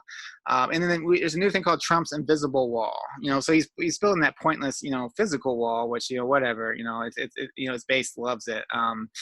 He stole that idea straight from on conservative talk radio in the 90s. It was a big idea, and his whole campaign was surrounded by the biggest ideas in conservative talk, radio, which were the most extremist ideas, and in many ways the most idiotic ideas, because building a wall it doesn't, it's just a waste of money. But then there's a thing called his invisible wall, where he's also passing all kinds of policies that's preventing immigrants from actually coming in as well, from like reducing the amount of judges and lawyers, that are processing cases. So he actually, is increasing the backlog purposely, or not funding immigration systems adequately. Adding new ways, new restrictions to asylum, public charges, like if you've, taken any kind of, public services, like let's say, food stamps, you won't be eligible now to become a citizen. So like, all these different things that he's pushing, which is, yeah. So I'll just say that it's really hard to come here, especially if you're coming from a poor country and you're poor yourself and you're an immigrant of color. It's really hard for us to legally come. So this whole idea of like, oh, you can just wait in line, respect our laws, all that stuff is completely BS. And I really believe they know it's BS, but they're selling it to their base because their base doesn't know that. And then we have a lot of false morality narratives that are happening. And I really like, I think the biggest one is this idea of family values. And family values is such a dog whistle. It's such a, it's such a crazy term, because family values is basically protecting the rights of white Christian straight conservative people. So those are the only people that are actually have values around family. So gay people with families, Muslims with families, families that with unwed parents, all these other, they apparently don't have values around family. So it's a really nice way of just saying that, Christian people are the moral people and everyone else is the immoral. And then people fighting for the rights, like gay people, fighting, for marriage equality, or women fighting for reproductive rights, they're all evil and immoral people, hence the cultural war. And same with religious liberty, sounds like a great idea, but it's only ever used nowadays to enforce Christian liberty. And particularly, you only hear it as AOC, talked about in the video that we played in the last, in the religious or the religious right section. She talks about it's only ever invoked for the Christian right to Christian conservative right to hurt others and discriminate others, like the right not to provide health care or coverage or contraceptive coverage, or to deny services, or to deny adoption, things like that. So and it's not the same for other religions, like Muslims and all this other religions. Oftentimes try to get rights as much as rights as Christianity, but oftentimes they fall short. The courts don't back them in the same way as they do the Christians. Even though the Christians sell this idea that they're being persecuted and they're losing their rights, when in fact they're just losing their rights to discriminate against non-Christians. And I would argue they're not losing their rights, specifically now. They just won a huge victory in the Supreme Court, and they're probably going to be pushing this religious liberty to take away a lot of people's rights for a long time. And then we believe that we are a Christian nation.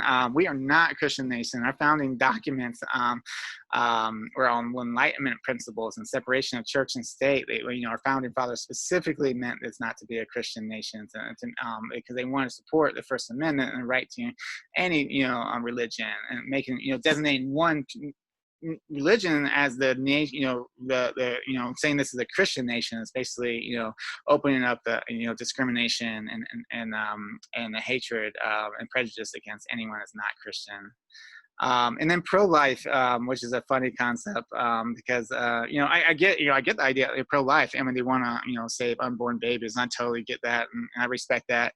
But at the same time, it's not like a universal term, like many political right people, when they push the death penalty. They support wars against the evil people, like evil Muslims. They support cuts in social welfare, barriers to immigration, barriers to asylum, oftentimes. So it's those same, the feelings they extend to unborn babies don't often, those feelings go away many times when these babies are born, and oftentimes they don't extend that to, anywhere else. So it's really, it should just call themselves anti-abortion. but I guess it's not as catchy. So I really like this quote. That summarizes. We ended the religious right section with this quote because it perfectly summarizes how the religious right uses Christianity to harm others and to discriminate others. And it says, "I can't believe I grew up thinking using God's name in vain was saying, 'Oh my God,' and not using God to manipulate people and advance your own personal agenda." And that brings me to want to dive a little bit more into different perspectives on reducing abortion rates. So this is a big narrative as well.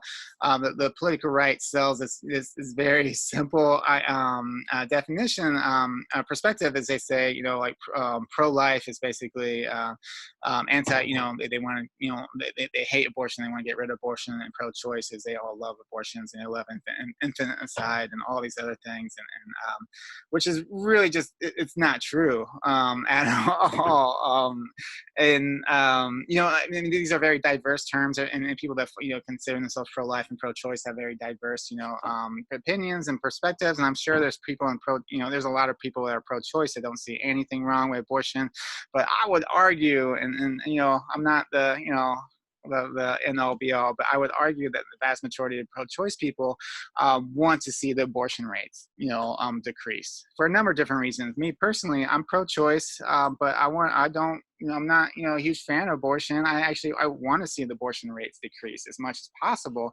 I just, when I look between the strategies that pro-life, does to reduce abortions and the strategies that pro-choice does to reduce abortions, there's just a mountain of evidence and data and real life data that show that pro-choice strategies are reducing abortion rates significantly more than pro-life choices. And they're doing it in a way that's not harming women, that's not harming, it's not electing judges that are going to be harming, that are being ruled, going to be taking away health care and labor rights and civil rights. It's doing it in a way that's actually helping everyone and actually, focusing on the strategies that are actually pushing the original need for abortions in the first place, which oftentimes is around poverty and around reproductive rights. But I want to dive a little bit deeper into this and kind of talk a little bit more what I'm saying. But the biggest thing to see is, so abortion rates since about, the 1980s has been declining in our country. And actually at this point, this is an old graph, but in this year we're actually at the lowest rates of abortion in the history of this country. But that's legal abortion. If you look at, this is 1973 Roe versus Wade, gets passed, which basically says we have a constitutional right for abortion. So we see a huge increase in abortions during this time. And the pro-life will say, well, because it's legal, everyone wants abortions. But the reality of this, and what historians will tell you, is in reality, the rates of abortion didn't change at all. What changed was that people were now getting legal abortions instead of these super dangerous illegal back alley abortions, or instead of just flying to another country, like Canada, where it was legal and having abortions. So there's a lot of data that states that there was really not a whole lot of increase in abortion rates. It's just a huge increase in legal abortions and a huge decrease in illegal abortions. And at the same time, we see a huge decrease in women's death, women fatality to illegal abortions as well. And so that, kind of peaked at this point, and then we see this drastic decline. So a lot of people are arguing, what is that, is causing that decline. And so we'll talk about that in a second, but I want to kind of talk about a little bit, about the history around this abortion, legal and illegal abortion. So I'm going to read a couple quotes that, first one is I want to read, Supreme Court did not invent legal abortion, much less abortion itself, when it handed down its historic Roe versus Wade decision in 1973. Abortion, both legal and illegal, had long been a part of a life in America. Indeed, the legal status of abortion has passed through several distinct phases in American history, generally permitted at the nation's founding and for several decades thereafter. The procedure was made illegal under most circumstances in most states beginning in the mid-1800s, and the 1960s, states began reforming their strict anti-abortion laws, so that when the Supreme Court made abortion legal nationwide, legal abortions were already available in 17 states under a range of circumstances beyond those necessary to save a woman's life. And actually, I'm going to read this quote first, and then to kind of dive in a little bit deeper into pro-life and pro-choice strategies. So the next quote says, before the Roe versus Wade decision in 1973, data on abortion in the United States were scarce. In 1955, experts have estimated on the basis of a qualitative assumptions that 200,000 to 1 million, 1.2 million illegal abortions were performed each year.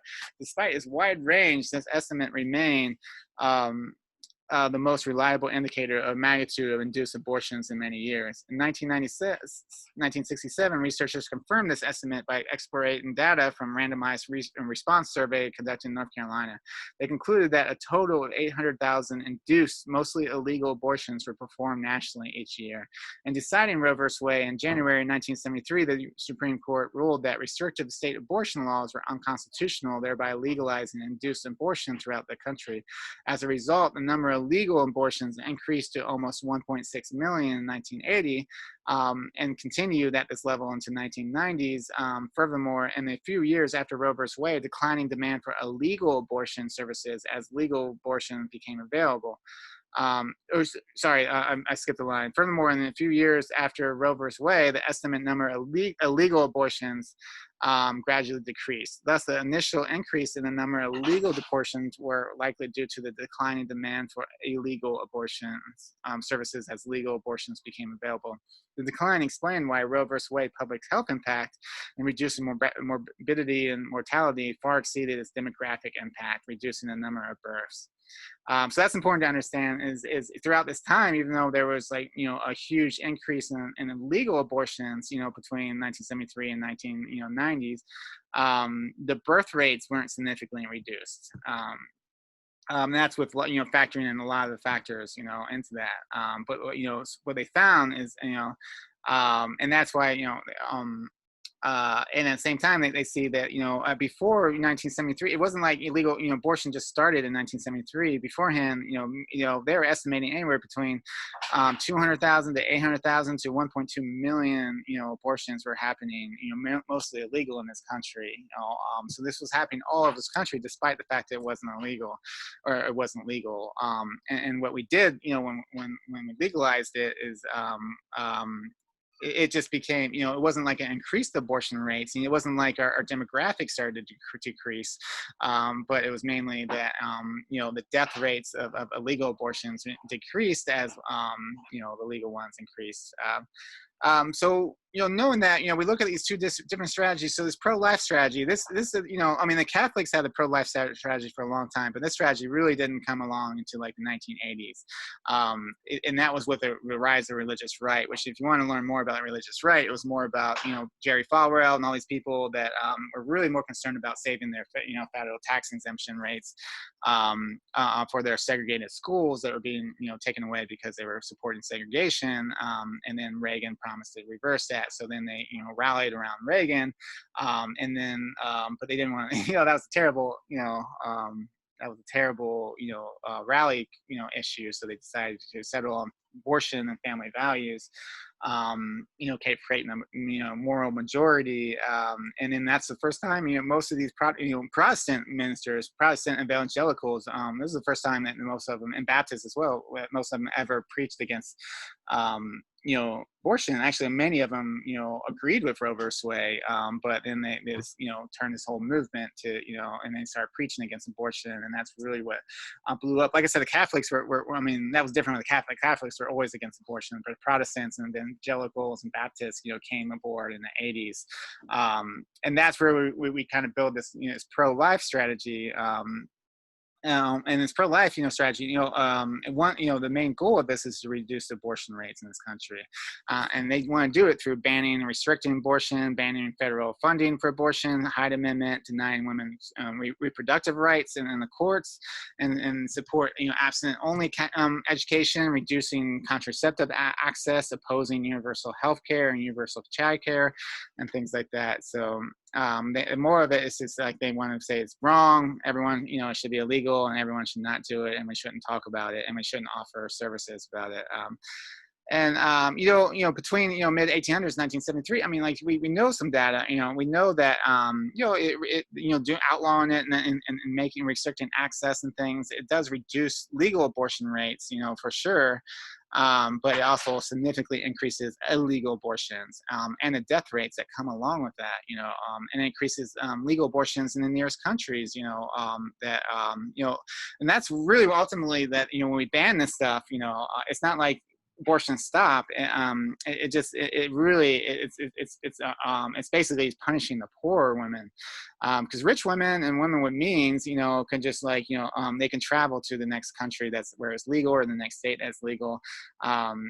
Poor women, though, they don't have that access, so then they're forced to carry the woman, carry the baby, which sometimes in some circumstances, like you're a 12-year-old that's been raped by your stepfather, and all of a sudden you got to carry this baby. I mean, that's going to keep you in poverty and damage. There's going to be a lot of consequences for that woman for a long time. Or you can find back alley, very dangerous operations, unregulated legal abortions, and then put your life on the line. And we can see this in New York and city in the 1960s.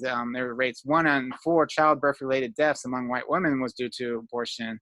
This is before it was legal, when it was all back alley stuff. And then 1 in 2 childbirth death rates among non-white and Puerto Rican women was due to abortion. So we see this significantly hurting poor women and poor women of color much harder. So Elizabeth Warren had this to say. She said, understand this, women of means will still have access to abortions. Who won't will be poor women. It'll be working women and women who can't afford to take off 3 days from work, and very young women. It will be women who have been raped and women who have been molested by someone in their own family. So that's the reality that it's created. These abortion bans created. It was a very harsh a reality.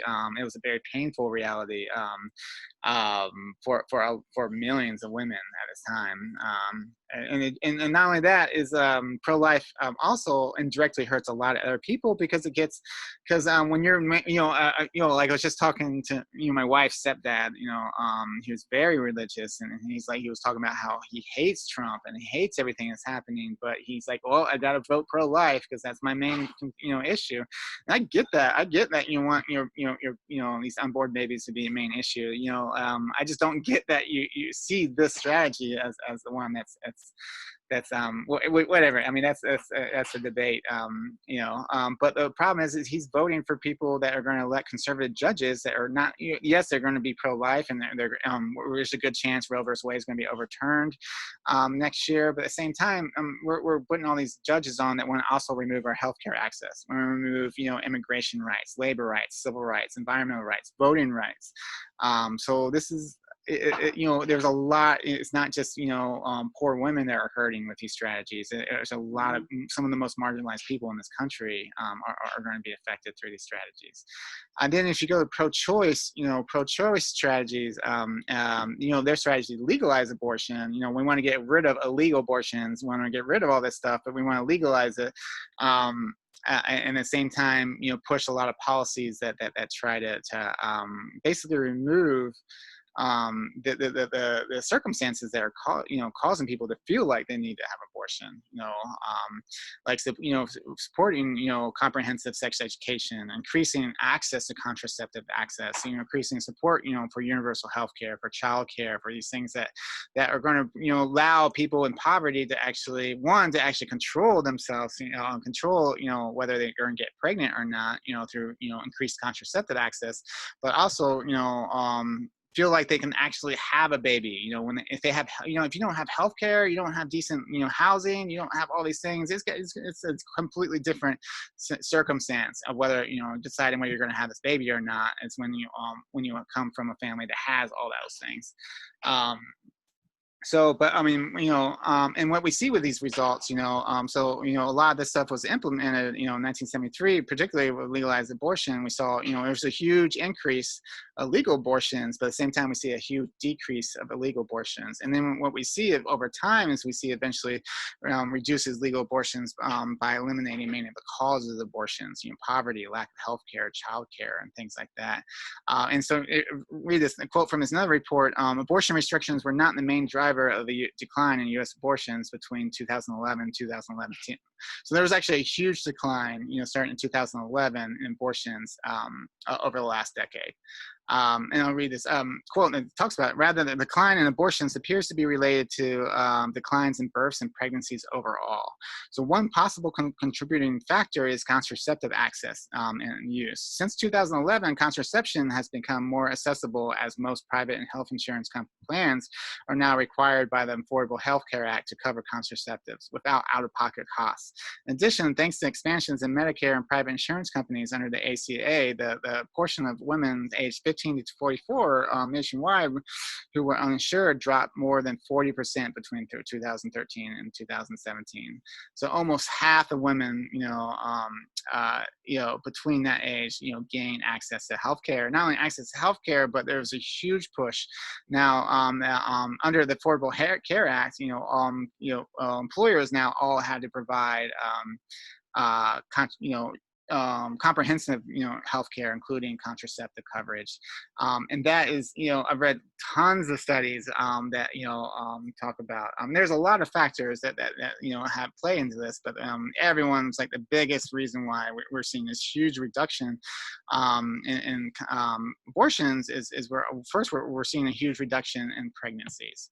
And that's happening because we're seeing a huge increase in access to contraceptive. So you think about like pro-life, I understand, I get it. Like they want to reduce abortions. I think that's, admirable. I think that's great, but they want to do it. They're being told that the best way to do that is to actually deny contraceptive access, deny universal health care, deny, repeal. I mean, they're going to repeal the ACA, Affordable Care Act, with their next conservative Supreme Court judge. And these are some of the biggest factors that have reduced abortion in this country. So it's just like I said myself, I respect, I support, reproductive rights, but I personally would like to see the abortion rates reduced. So if I'm just like an objective person looking at these two strategies, I'm going pro-choice, because that is just hands down going to reduce abortion more than pro-life. And we can see this because pro-life argues, well, that their abstinence-only education and Bible classes and stuff are convincing enough people to avoid abortions. But that's not, if you look at, and they talk about their restrictions, all these new restrictions on being able to get abortions and things like that. But if you look at, there's all 45 states there that has been decreasing abortion rates. There's 20 of them have had new restrictions on abortion, but there's 17 states that have no new restrictions, and they're still decreasing their abortion rates. And because the commonality isn't restrictions, the commonality is all these states now have access. Everyone has access to contraceptives now, or at least employers do. And same with increased rates. There's 6 states that are actually increasing. 4 of them have restrictions. So sometimes, even restrictions, you still cause increase, there's still increases. So that's, that's, I'm sorry, that's a long slide, but really that's to say that this narrative that the political right is selling, that if you care about reducing abortions and if you care about unborn babies, then you must be pro-life, which is just not true.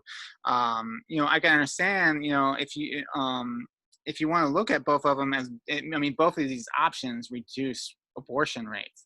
And I can understand if you want to look at them, and look at both strategies and you believe that pro-life does better, then great. I respect that, but that's not the case. They're being, pro-lifers are being told pro-choice people in their strategies increase abortions. And that's just not true. That's more false narratives. And they do that to get votes. So yeah. All right. All right, now I want to play this video instead of jumping into this long history of anti-science and climate change. I just want to play this video that kind of tracks Republicans' views on climate change and how it's switched over the last decade and why it switched. I've been trying to tell this story for 30 years, and the dominant experience I've had is seeing the new evidence come in at first month by month and week by week. Now they're studies every day practically, and it just keeps getting clearer and stronger. America's on the verge of technological breakthroughs that will enable us to live our lives less dependent on oil. And these technologies will help us be better stewards of the environment. And they will help us to confront the serious challenge of global climate change. To a new report on global warming from a prestigious panel of scientists convened by the UN. The findings are blunt. Climate change is happening. It will lead to tremendous changes around the world that can have a very negative impact on the well-being of people, animals, and entire ecosystems.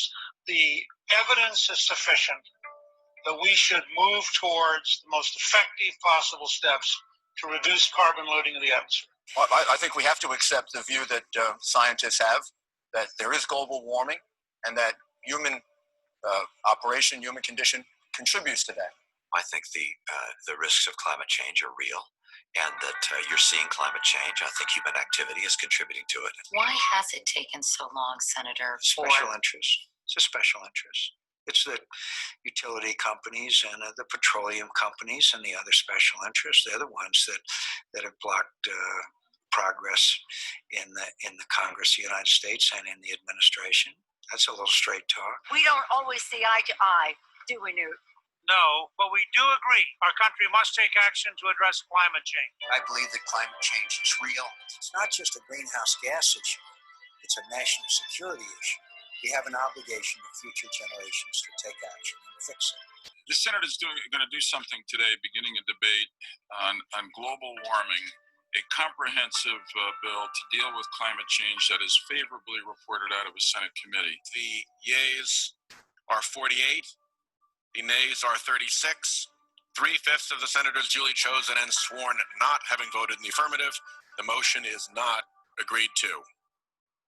I believe that man's activities certainly can be contributing to the issue of global warming, climate change. Here in Alaska, the only Arctic state in our union, of course, we see the effects of climate change more so than any other area. I think most members think that the climate change is a serious issue that needs to be addressed. The question is, how do you address it? And we've never gotten into the debate and the discussion about the consequences of trying to deal with it. We need to ultimately make clean, renewable energy the profitable kind of energy. So I ask this Congress to send me legislation that places a market-based cap on carbon pollution and drives the production of more renewable energy in America. The sweeping climate change bill that's a top item on President Obama's agenda passed narrowly in the House of Representatives last night. Only 8 Republicans crossed the aisle to vote with most Democrats for the bill. 44 Democrats joined most Republicans in voting against it. Stolen emails from top researchers were posted online. Global warming skeptics saying those emails suggest that scientists may have worked together to manipulate global warming data. Defenders say those emails are being used out of context. President Obama has said that people are justified in being disappointed by the outcome of the Copenhagen Climate Change Conference last week. In an interview on US television, Mr. Obama acknowledged that nothing had been done to achieve a significant cut in greenhouse gases. But he said that the non-binding agreement reached in Denmark was better than nothing. Top U.S. scientists urged drastic action today to slow global warming. For the first time, the National Academy of Sciences called for a specific change in climate policy.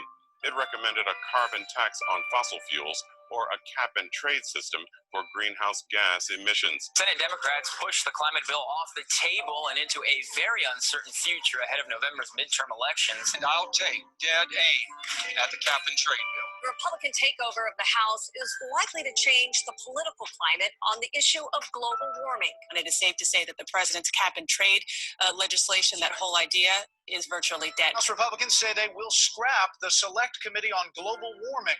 Speaker-designate John Boehner called the panel, quote, a forum to promote Democrats' job-killing national energy tax, also known as cap and trade. But when you have over 90% of the world's scientists who have studied this, stating that climate change is occurring and that humans play a contributing role, it's time to defer to the experts. Listen, when you make comments that fly in the face of what 98 out of 100 climate scientists have said, when you call into question the science of evolution, all I am saying is that in order for the Republican Party to win, we can't run from science. The science is not settled on this. And I tell somebody, I said, just because you have a group of scientists that have stood up and said, here is the fact, Galileo got outvoted for a spell. My view is that we don't know what's causing climate change on this planet, and the idea of spending trillions and trillions of dollars to try and reduce CO2 emissions is not the right course for us. The White House today finalized new gas mileage standards that would eventually double the fuel efficiency of new cars and trucks to an average 54.5 miles per gallon by 2025. Obama can't get through climate change legislation, so the EPA is going to use its authority to do what it can in that regard. President Obama promised to begin to slow the rise of the oceans.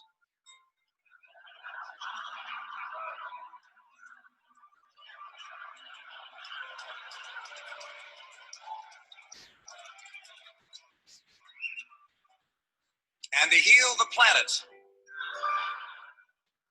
My promise is to help you and your family. 74% of U.S. Senate Republicans publicly question the science of global warming. This is a challenge that does not pause for partisan gridlock. It demands our attention now. The age of the dinosaurs was dramatically warmer than this is right now, and it didn't cook the planet.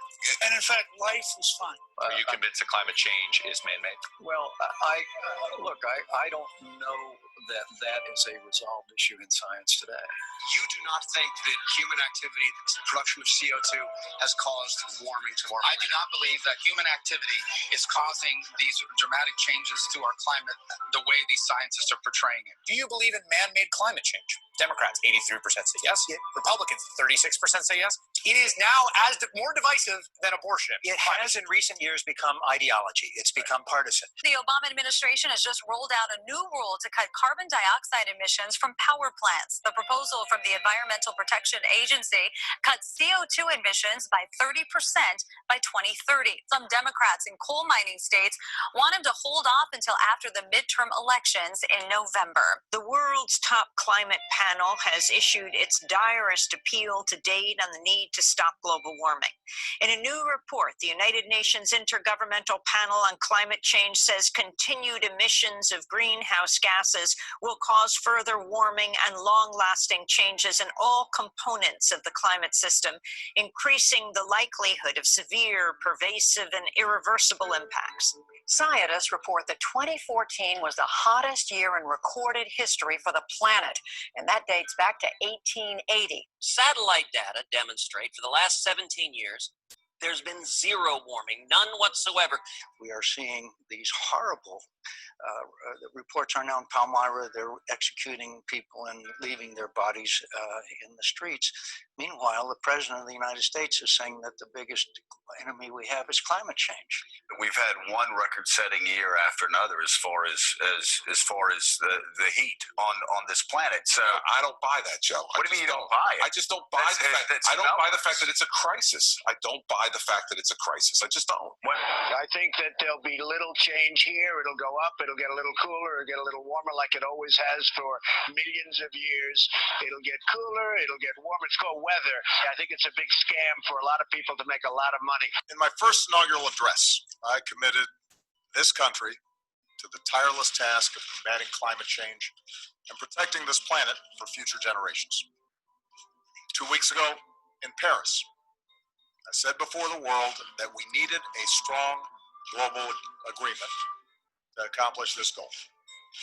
an enduring agreement that reduces global carbon pollution and sets the world on a course to a low-carbon future. A few hours ago, we succeeded. The question now, is this agreement just paper, or will it lead to crucial steps needed to make it something truly historic? Feeling the heat? So is planet Earth. Federal scientists announced today that 2015 was the warmest year on record, with land and ocean temperatures nearly 2 degrees above average. A major setback tonight for President Obama's climate change initiative. The U.S. Supreme Court stepped in to put the centerpiece of President Obama's climate change agenda on hold, pending the outcome of judicial appeals in the lower courts. Trump's statement comes just a couple days after he released his first energy plan. He says he would, quote, cancel the Paris climate deal and promote more fossil fuels in the United States. Donald thinks that climate change is a hoax perpetrated by the Chinese. I think it's real. Please, we cannot keep sending climate deniers and defeatists to Congress or state houses, and certainly not to the White House. NASA and NOAA scientists today declared 2016 the hottest year on record. Out of the 17 hottest years on record, 16 have occurred since 2000. The United States will withdraw from the Paris Climate Accord.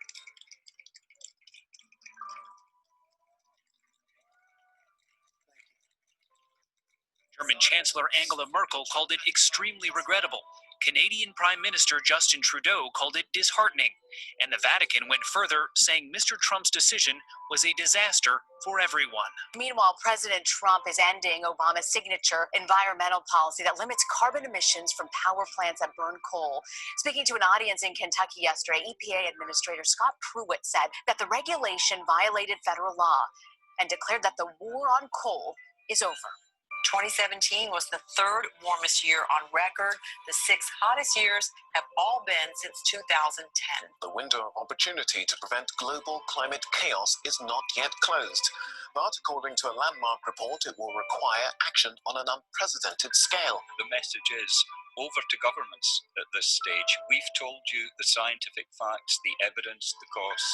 It is up to the governments now to decide what to do with it.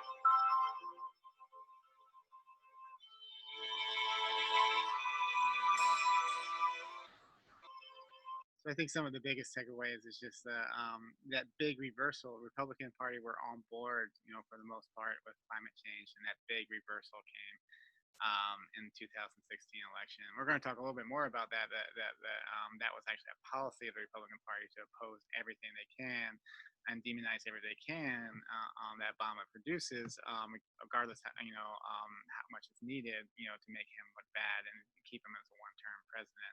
On top of that, McCain, before he actually, sold out, talked about, a big part of why people, wouldn't agree with it is because of corporations, the climate changing corporations like oil companies and their lobby, their hold onto politics, and that only increased with when we got rid, with after Citizens United in 2010, and now we're seeing an enormous amount of money, being pushed for the political right and some moderate Democrats who are not looking to regulate their emissions.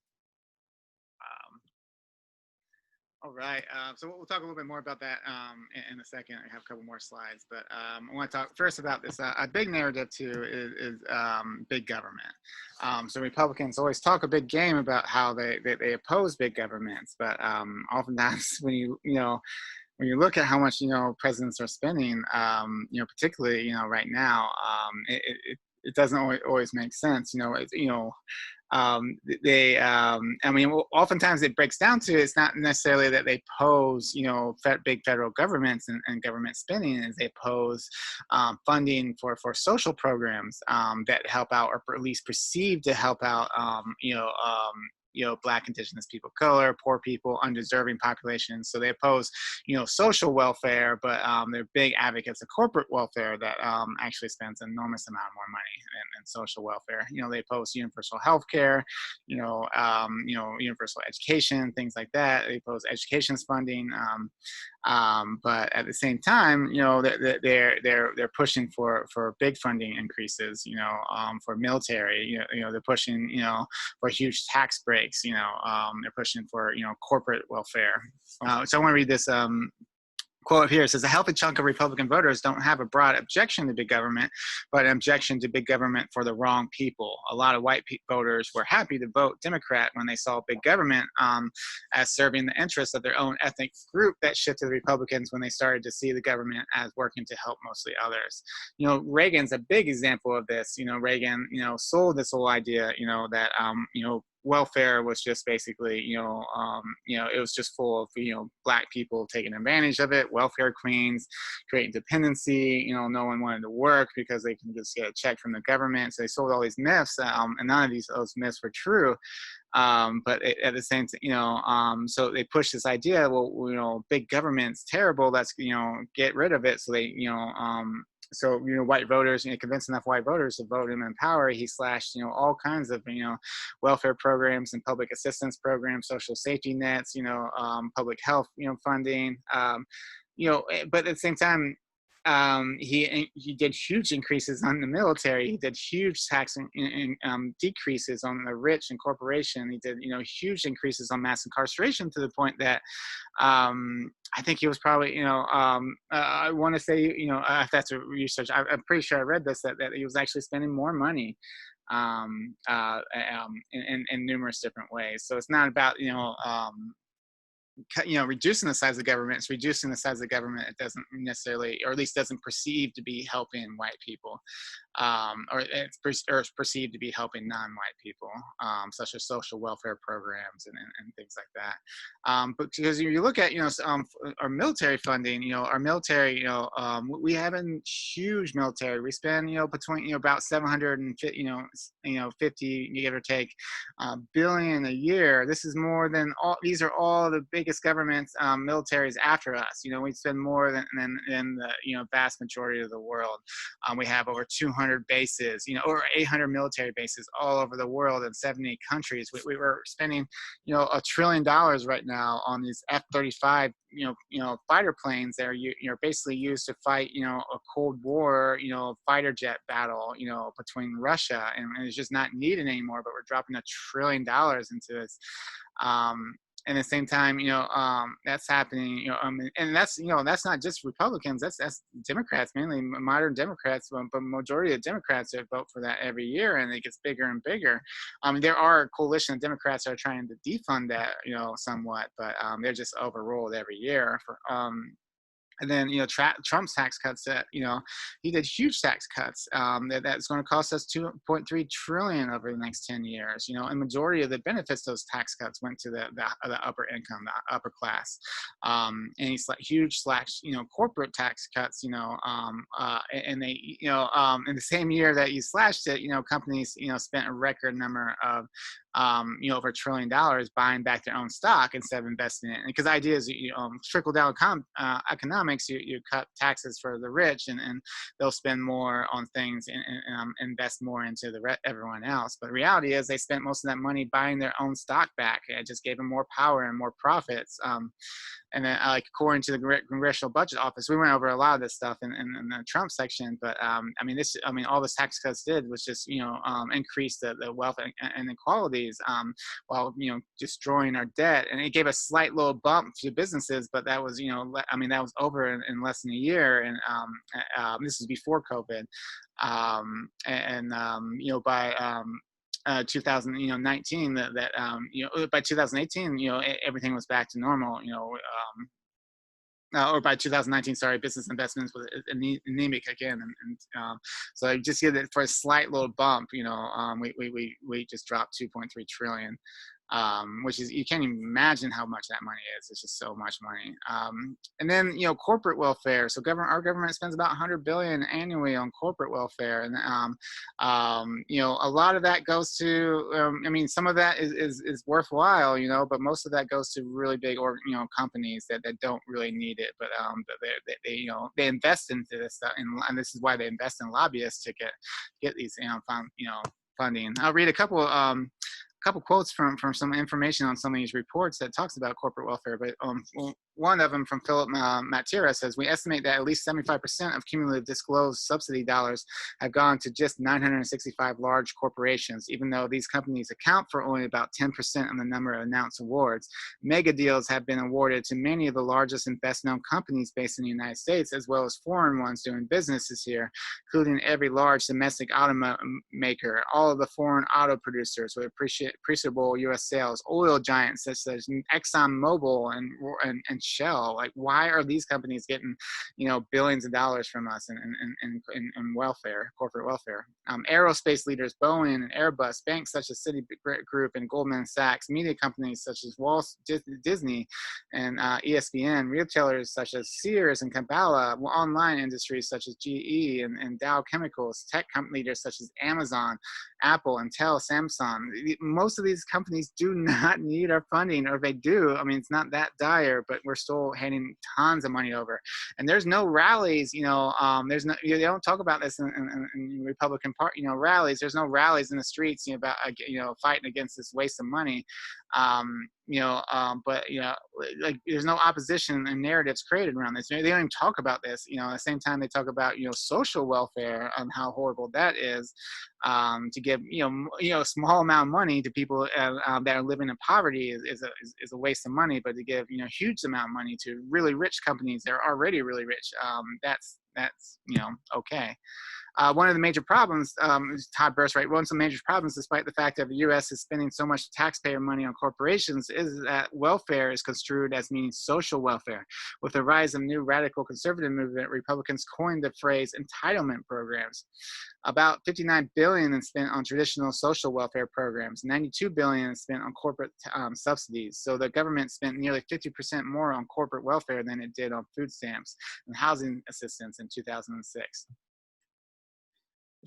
And then I want to read this. Amir Fleshman did this really great article. It talks about a lot of times it's actually good to spend money on programs if you actually want, because in the long run is you're actually going to create more economic wealth and create more wealth in this country, and it's ultimately going to save money.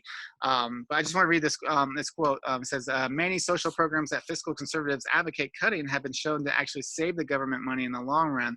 Let's take providing affordable housing and adequate shelters in order to end homelessness as an example. In the rare moments such policies are even discussed, we are told that public affordable housing provisions and shelters are too expensive to be feasible. But academic research has shown that homelessness is actually very expensive, because homeless people tend to cost the government a great deal of money in healthcare and criminal justice system services. In fact, people experiencing homelessness tend to cost $3,810 per person per year, greater than the average citizen in terms of justice services, and $10,217 per person greater than the average citizen in terms of healthcare services. The cost of homelessness support programs range from a couple of $1,000s to just over $14,000 per person annually. Set aside any moral obligation we might have to help the homeless. Failing to meaningfully address homelessness is the more costly policy. We simply cannot afford austerity. The same logic applies to universal child care. While fiscal conservatives tell us that we can't afford quality universal early child care, the truth is that we can't afford not to have it. Economic data shows us that providing universal early child care actually saves the government money.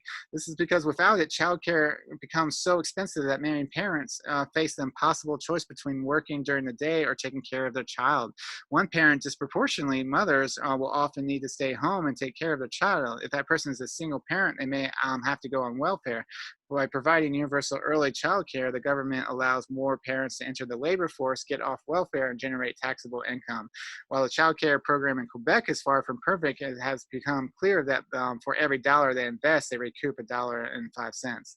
There are a litany of similar examples, cases. Why does every state spend more money per inmate than they do per student? Programs that keep people out of prison by giving them social support they need cost far less than prison, but fiscal conservatives are always telling us to live within our means. Spending on social programs also creates more economic growth than tax cuts for the wealthy, because lower income people are more likely to spend their money, generating a ripple effect of growth, whereas wealthy people just put their money in the bank, taking it out in circulation in the economy. Supporting social programs reduces government spending in the long run. So, I mean, and there's a mountain of evidence that backs this stuff. These are not radical concepts, but at the same time, I mean, Worse, the conservative party and political right sells this idea that giving tax breaks to the rich and cutting social services is what's going to save us money. And just it's just been proven to be completely the opposite. If you want to save money, you invest it into poor people who are going to spend that money on mortgages and rents and utilities and things that they need, and that's money is going to stimulate the economy. You give the money to the rich, and they're going to buy back their stocks. They're going to become richer on average.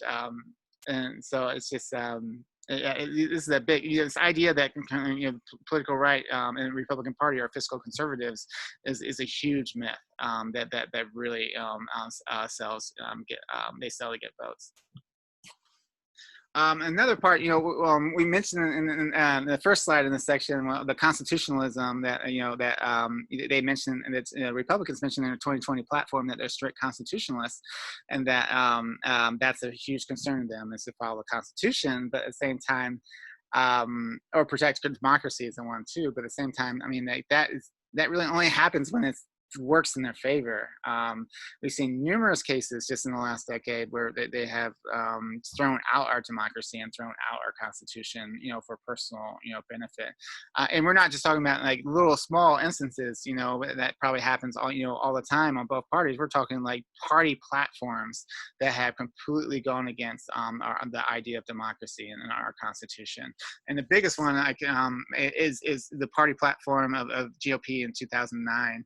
So after Obama won the presidency in 2008, he won big. He won a supermajority in the Senate and the House, and it was pretty, I guess, depressing time for a lot of Republicans. And so in 2008, after election, a lot of the Republican leadership got together, like Eric Cantor, Mitch McConnell, Pence, decided their main priority was going to limit Obama to a one-term, president. So they decided the main priority was going to be blocking every bill that Democrats pushed, demonizing every Democrat's attempt to fix the economy because we're in the middle of a session at this time, and then blame Democrats for everything.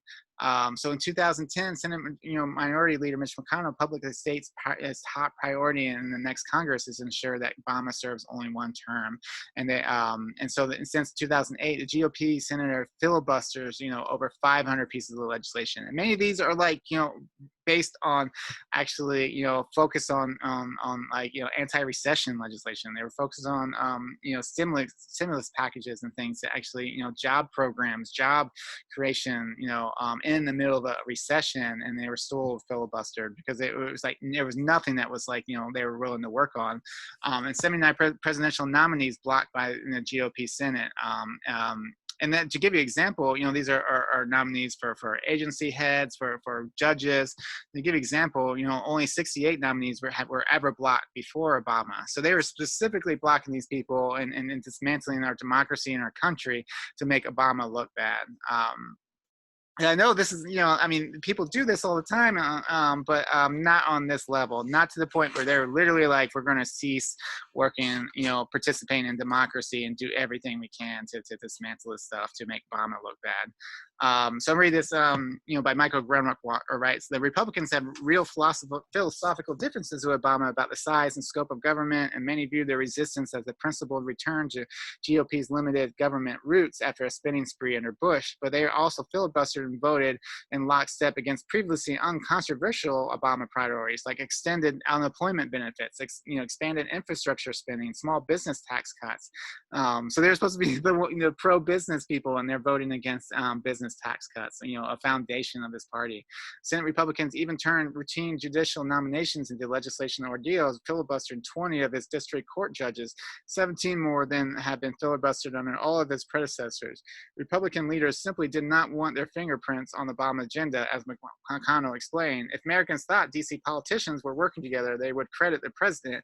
And if they thought DC seemed as ugly and messy as always, they would blame the president. And that was a key foundation of the rise of the Tea Party, was this idea that our government, our entire government was dysfunctional. People, that you have to understand, that's a strategy by the Republican Party, is making it seem like everything's dysfunctional. So you just turn to whoever is most angry and most extreme as an alternative, and it always ends up being like the Tea Party or like Trump. So these instructionist anti-Obama policies, I mean, this created the rise of extreme right GOP, the rise of the Tea Party. A lot of moderate Republicans or rhinos lost their positions because there's a lot of people that were still trying to work with trying to govern, essentially, like Boehner, which, Boehner had his faults, but I mean, he was still trying to work with the Obama party. And a lot of those people, got pushed out, and there was a whole new extreme Republican party, Tea Partiers, and eventually Trump that came afterwards. So Michael Grunwood says that Republican elites who express frequent outrage about deficit spending and crony capitalism under Obama have been notably muted on these topics in the Trump transition. So all these things they claim to care about, big governments, spending, all this stuff, they just kind of turn the outrage completely turned off when Trump, started doing all this stuff. And then Michael Grunwood writes, after 8 years of defining itself as an anti-Obama party, 8 years of anti-Obama messaging and organizing, it made sense that the GOP will be led by the ultimate anti-Obama. All 17 Republican candidates for the nomination followed the party line that Obama was turning America into a dystopian hellscape, and all 17 essentially promised to roll back the Obama presidency. So it wasn't surprising that a plurality in the primary backed the loudest and angriest voice in the anti-Obama brigade. The candidate who questioned not just his policies, but his citizenship. And then, we see this continuing happening today during the impeachment obstruction. I mean, when Trump was impeached, the power goes to the Senate, and there's a lot of power to which party controls the Senate, and then they get to decide the rules. Mitch McConnell was pretty open, saying that, this is what he said in an interview on Sean Hannity. He said, everything I do during this, I'm coordinating with the White House counsel. There will be no difference between the president's position and our position as how to handle this. And they even did things like they blocked witnesses from appearing in the impeachment trial, which is crazy. How are you going to have an impeachment trial without witnesses? And we all knew that GOP was going to vote against it, but the idea was at least have this trial so the American public can see, what was happening, and they blocked that as well. And then Mitch McConnell, the Supreme Court nominations that we're still dealing with right now. The fact that in 2016, in February, like almost a whole year before the election, Justice Anton Scalia died, and McConnell refused to allow a confirmation vote for Obama's nominee, Merrick Garland. So that, and then they claimed that it was too close to election. We need to let the voters decide. So he denied a very important part of our democracy. So he said, as the presidential election cycle has already started, the appointment of the next justice should be decided by voters. But then, and then in 2018, he says, one of my proudest moments was when I looked at Barack Obama in the eye. I said, Mr. President, you will not fill the Supreme Court vacancy. So this, they didn't care about democracy. This was about winning, and then in 2020, in September, literally 2 months before the election, way closer to the election, and then Merrick Garland, Ruth Bader Ginsburg died, and Mitch McConnell immediately, the night she died, announced he was moving forward with Trump nominee. No, and that's all Republicans, who like, all of them, claim all these, Lindsey Graham even said, you can use my words if we ever do this, in 2016, if we ever do this again, you can use my words against them. And like, they're all on board because they don't care about our democracy. They don't care about our systems. This is them winning. And then looking at the way, Trump has numerous times has violated our democracy and constitution. Well, including, and at least attempting to collude with Russia in 2016, withholding aid in Ukraine to pressure investigation into Biden's son, repeatedly violations of a monument clause preventing presidents from profiting off of businesses. He's making them killing off of businesses right now, off of taxpayer dollars. Use unmarked Department of Homeland Security police and unmarked vans to kidnap interrogate Black Lives Matter protesters, intentionally downplayed and politicized the pandemic, resulting in hundreds of thousands of deaths, suggested North Carolina GOP voters to vote twice, using DOJ for personal benefits. Like the DOJ is like defending him right now against his cases against alleged rape cases that he has. And then that Hatch Act, federal employees can't participate in political campaigning. And they were like, their last convention was just complete a violation of the Hatch Act. But I mean, there's no, despite the fact that all these Republicans, it's literally in their platform that they care about the Constitution and care about democracy. When they're winning, they stay pretty silent. And the last thing we were talking about is Red Scare narrative. So even though, it lost a lot of its edge, when the Soviet Union collapsed in '91, but there's still, this is still a prevalent thing. this is something that's been pushed for the last century. It was the idea that capitalism is the best system in the world, and then that if anyone, any alternative is worse, despite the fact that, it's just a mountain of evidence against that. I want to say, I'm sorry, I think these are 2018 statistics, but in 2018, there's several different agencies, from the CIA to the World Health Organization to U.S. News, does all these like rankings of countries by different categories. And the World Health Organization found, U.S. to rank 37th in the world for healthcare, even though like so many people in this country think we have the best healthcare in the world. CIA ranked us 43rd in life expectancy, and U.S. News, ranks us 15th in quality of life. And Canada, who has socialized medicine, they're still a very, much a capitalist society. They're a very capitalist society, but they're also what we call a democrat socialist, which is like in between socialism and capitalism, where they embrace markets, but they also socialize things that are super important to our health and life, like healthcare, socialized in Canada. So they're healthcare. It's not one of the best in the world, but it's they're ranked 30th in the world, way better than 37th in the world. They're 6th in life expectancy and 1st in quality of life. That has a lot to do with their socialized programs. So, and despite all this, this happens over and over again, people still believe that, we can't, socialize our health care. We have to keep this this privatized thing that's making like $500 billion off of us every year. That, schools are being pushed towards privatizing more and more privatized schools where they're actually making profit off of our students. All these different things. Not to say that, we live in a mixed economy. We don't need to be 100% capitalism or 100% socialism. We can decide what's, what should be on the free market and what shouldn't, and what should be socialized. But instead, there's this constant push to privatize everything, and a lot of times that push is coming from false narratives by people who make a lot of money from this privatization, and then they also do these red scare tactics where a lot of times people will relate as just a socialized program, like if you want to public option or socialized healthcare, and they relate that to the Khmer Rouge and all these authoritarian governments. And it's a slippery slope. It's going to lead us to this, German Nationalist Socialist Party, which had nothing to do with socialism, actually a capitalist, fascist society. And the reality is, both socialism and capitalism can be democratic or authoritarian. One's not likely to lead to the other.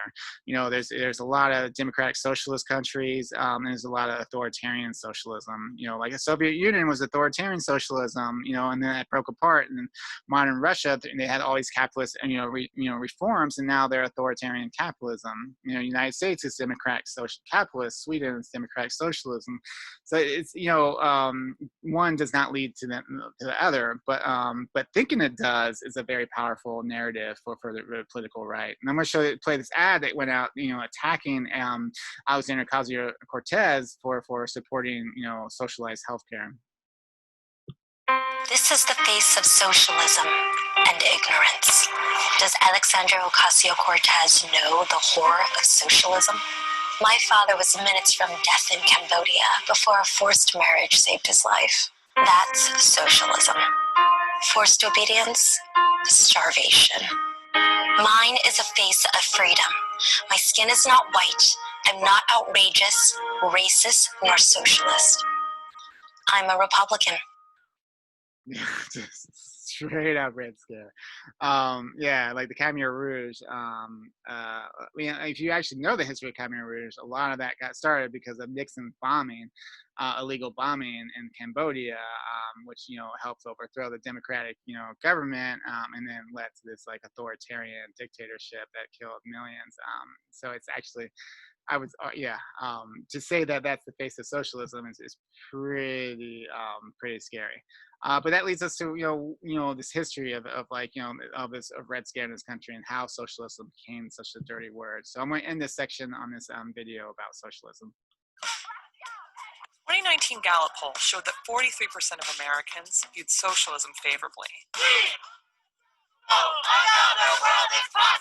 And recently, popular American politicians have been embracing the term. She's a socialist. She wants 7% tax rates. Those are both accurate, right? I guess so. Okay. At the same time, political figures on both sides of the aisle have been increasingly using the word socialism as a slur to smear their opponents. I think what we're seeing here is full socialism on display. So if they are claiming socialism, this is what I say. I want to protect our capitalist system. America will never be a socialist. So how did socialism become such a dirty word? So socialism has a long, complex history in the United States. This is Professor Richard Wolff, economist and visiting professor at the New School University. He says that socialism is a 150-year-old concept that went from a set of ideas in Europe to a set of ideas that exist in every country on this earth. Socialism is a political ideology that was popularized in the 1800s with philosophers like Karl Marx, who wrote about the struggle of the working class against a rich elite who held power. Today, socialism is widely defined as the even distribution of profits and resources for workers, rather than that wealthy minority. It can mean anything from workers collectively owning their workplace, And we want to stand out until we get what we want, to raising the taxes on the wealthy for social programs.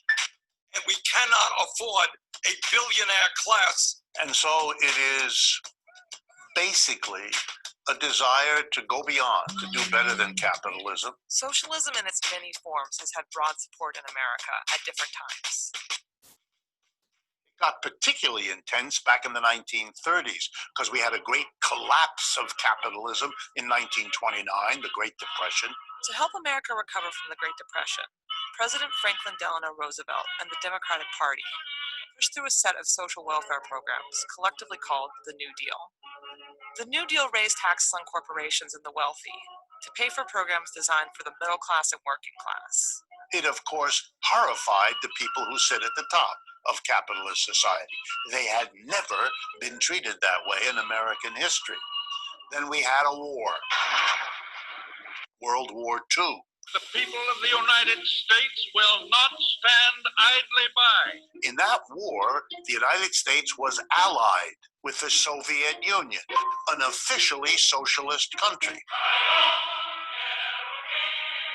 It was the worst nightmare for capitalists and wealthy people you could imagine.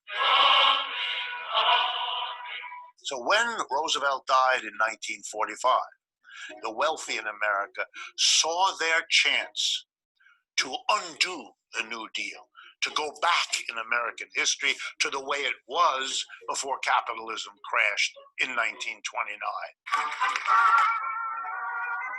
Roosevelt passed the New Deal by bringing together a coalition that included labor unions, socialists, communists, religious groups, and more. The business community, they decided its weakest link were the Communist Party people. So it said communism is evil. How is it evil? Because communists aren't really the militants who organized workers to get the New Deal through, which is really what they did, but instead they are the evil agents of a foreign power. Are you a member of the Communist Party? Or have you ever been a member of the Communist Party? Basically since the end of the Second World War. Politicians who wanted to smear another candidate, their opponent in a race, used an epithet. They called someone a socialist. Those crazy socialists down over in West Jackson, they want us to stop eating hamburgers. This is Kali Akuno, co-founder and executive director of Cooperation Jackson, a network of worker-owned cooperatives in Jackson, Mississippi. Cooperation Jackson has advocated for campaigns, such as the fight for a $15 minimum wage, and governmental measures to curb climate change. They also have a land trust, dedicated to putting property that they've accumulated in Jackson into community control. This makes Kali the kind of socialist who wants the workplace to be something that workers build, they collectively own, they collectively manage. And it has nothing to do with getting rid of people's hamburgers.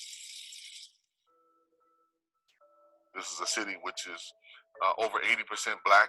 So articulating that wealth needs to be distributed in a profoundly different manner is a message which is well received here. More people are coming to this kind of realization. I think particularly after the financial collapse of 2008, I say that we should embrace it and start really articulating what socialism is, to make clear distinction between the claims that are being made against us as opposed to what it is and how it would benefit everybody in this society. Trump and the Republican Party are going to cast every major social reform demand that's put out there as socialists. Republicans frequently said Obama is a socialist. I think to any Marxist that would be quite laughable. This is our colleague Alexander Kaufman, senior reporter at HuffPost covering climate change, environmental policy, and politics. Any kind of moderate has been called a socialist. Barack Obama is a socialist. That label has lost a lot of its potency as you have seen the rise and the popularity of politicians who do actually identify as democratic socialists. People like Alexandria Ocasio-Cortez from New York, people like Bernie Sanders from Vermont. You know, these are people who say very proudly, yes, I embrace socialism, I embrace democratic socialism. One of Alexandria Ocasio-Cortez's signature policy proposals has been the Green New Deal.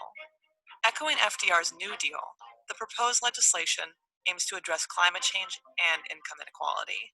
The response to it, similarly, is almost identical. They're trying to perpetuate a socialist agenda. The last thing we need is for the socialist illusions of the Green New Deal. This is un-American. This is, communism dressed up in sheep's clothing.